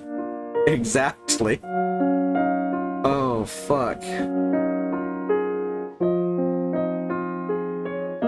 So, I guess all there is to do now, go to the outro. Thank you all so much for joining me. Hello to VOD watchers. If you want to support us, you can either subscribe on twitch.tv/squirrellily. You get access to our cool emotes, you get shouted out when you subscribe and resubscribe. The other way is to go to patreon.com/squirrellily, where you can join our patreon.com/squirrellily. And then you will get shouted out at the end of every stream, except when we forget. Also get access to some exclusive videos, behind the scenes stuff. So all in all, it's a pretty good deal. You keep us going. So, as for that shout out, thank you so much to Melissa Case, Dwill, Ava Fox, Andy Monium, the Melodic Freak System, and Sage. Y'all are keeping us going, and that's no small thing. You guys are amazing. We also have a schedule that we try to keep. Let's see. It's over at schedule.truck.community. Push the button, Frank. That is the wrong tab, apparently. There we go. That worked. So tomorrow morning, over on the channel Wandering Beekeeper, our very own Wandering Beekeeper, will be playing modded Minecraft. In the evening, on the channel Xenon Fiber, Demon Dog will play Half-Life, or Freya Dragon will play Alien Isolation. Sunday, in the evening, we got Beekeeper over on his channel, which is Wandering Beekeeper, as I said. We'll be playing Roots of Pacha. Monday, we got, I don't think Andy and Bast have finished Riven yet, so I think that's what'll be played over on the channel Andymonium.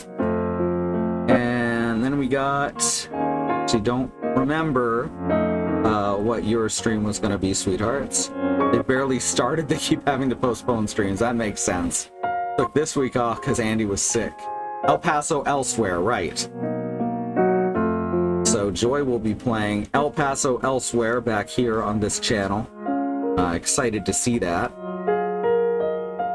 Then Tuesday, we got Soleil playing A Plague Tale Requiem with probably Remy. Then Wednesday, we got Bad Road starting Warrior Within, I think. Yeah. Prince of Persia Warrior Within, yes. Okay.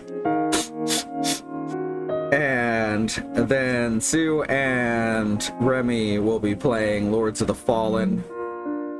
Thursday, we got Alice playing Final Fantasy X, and Friday, I think I know what I'm gonna do, but I'm gonna mull it out over the next week. See if I really feel like doing that commitment right away. We'll see, because it's a fairly long game I'm thinking about. This one was only 3 streams, albeit the last one went an extra hour. But to be fair, the first one got cut off an hour early because there was a possum in the house. And I don't mean Mox. I mean another, more different possum who crawled in through the trapdoor and then tried to steal our bread. Anyway, they're fine. They've been scooted away to another area where there's plenty of food. finally over at youtube.com/@squirrellily or youtube.truck.community, you can view our VODs of the entire past 7, almost 8 years. Fucking hey, time flies. And I feel so privileged that y'all have been with us for any of that time. That's fucking amazing, y'all. If you want something to watch specifically from me, might I suggest Final Fantasy 13? That's a game that got a bad rap, and I think it's a whole lot better than it's given credit for. Unlike the sequel. Unlike the fucking sequel. Man, fuck that game. That made me angry. Alright, thank you so much, everyone. Thanks for being with me, and I hope we'll see you next time. Good night!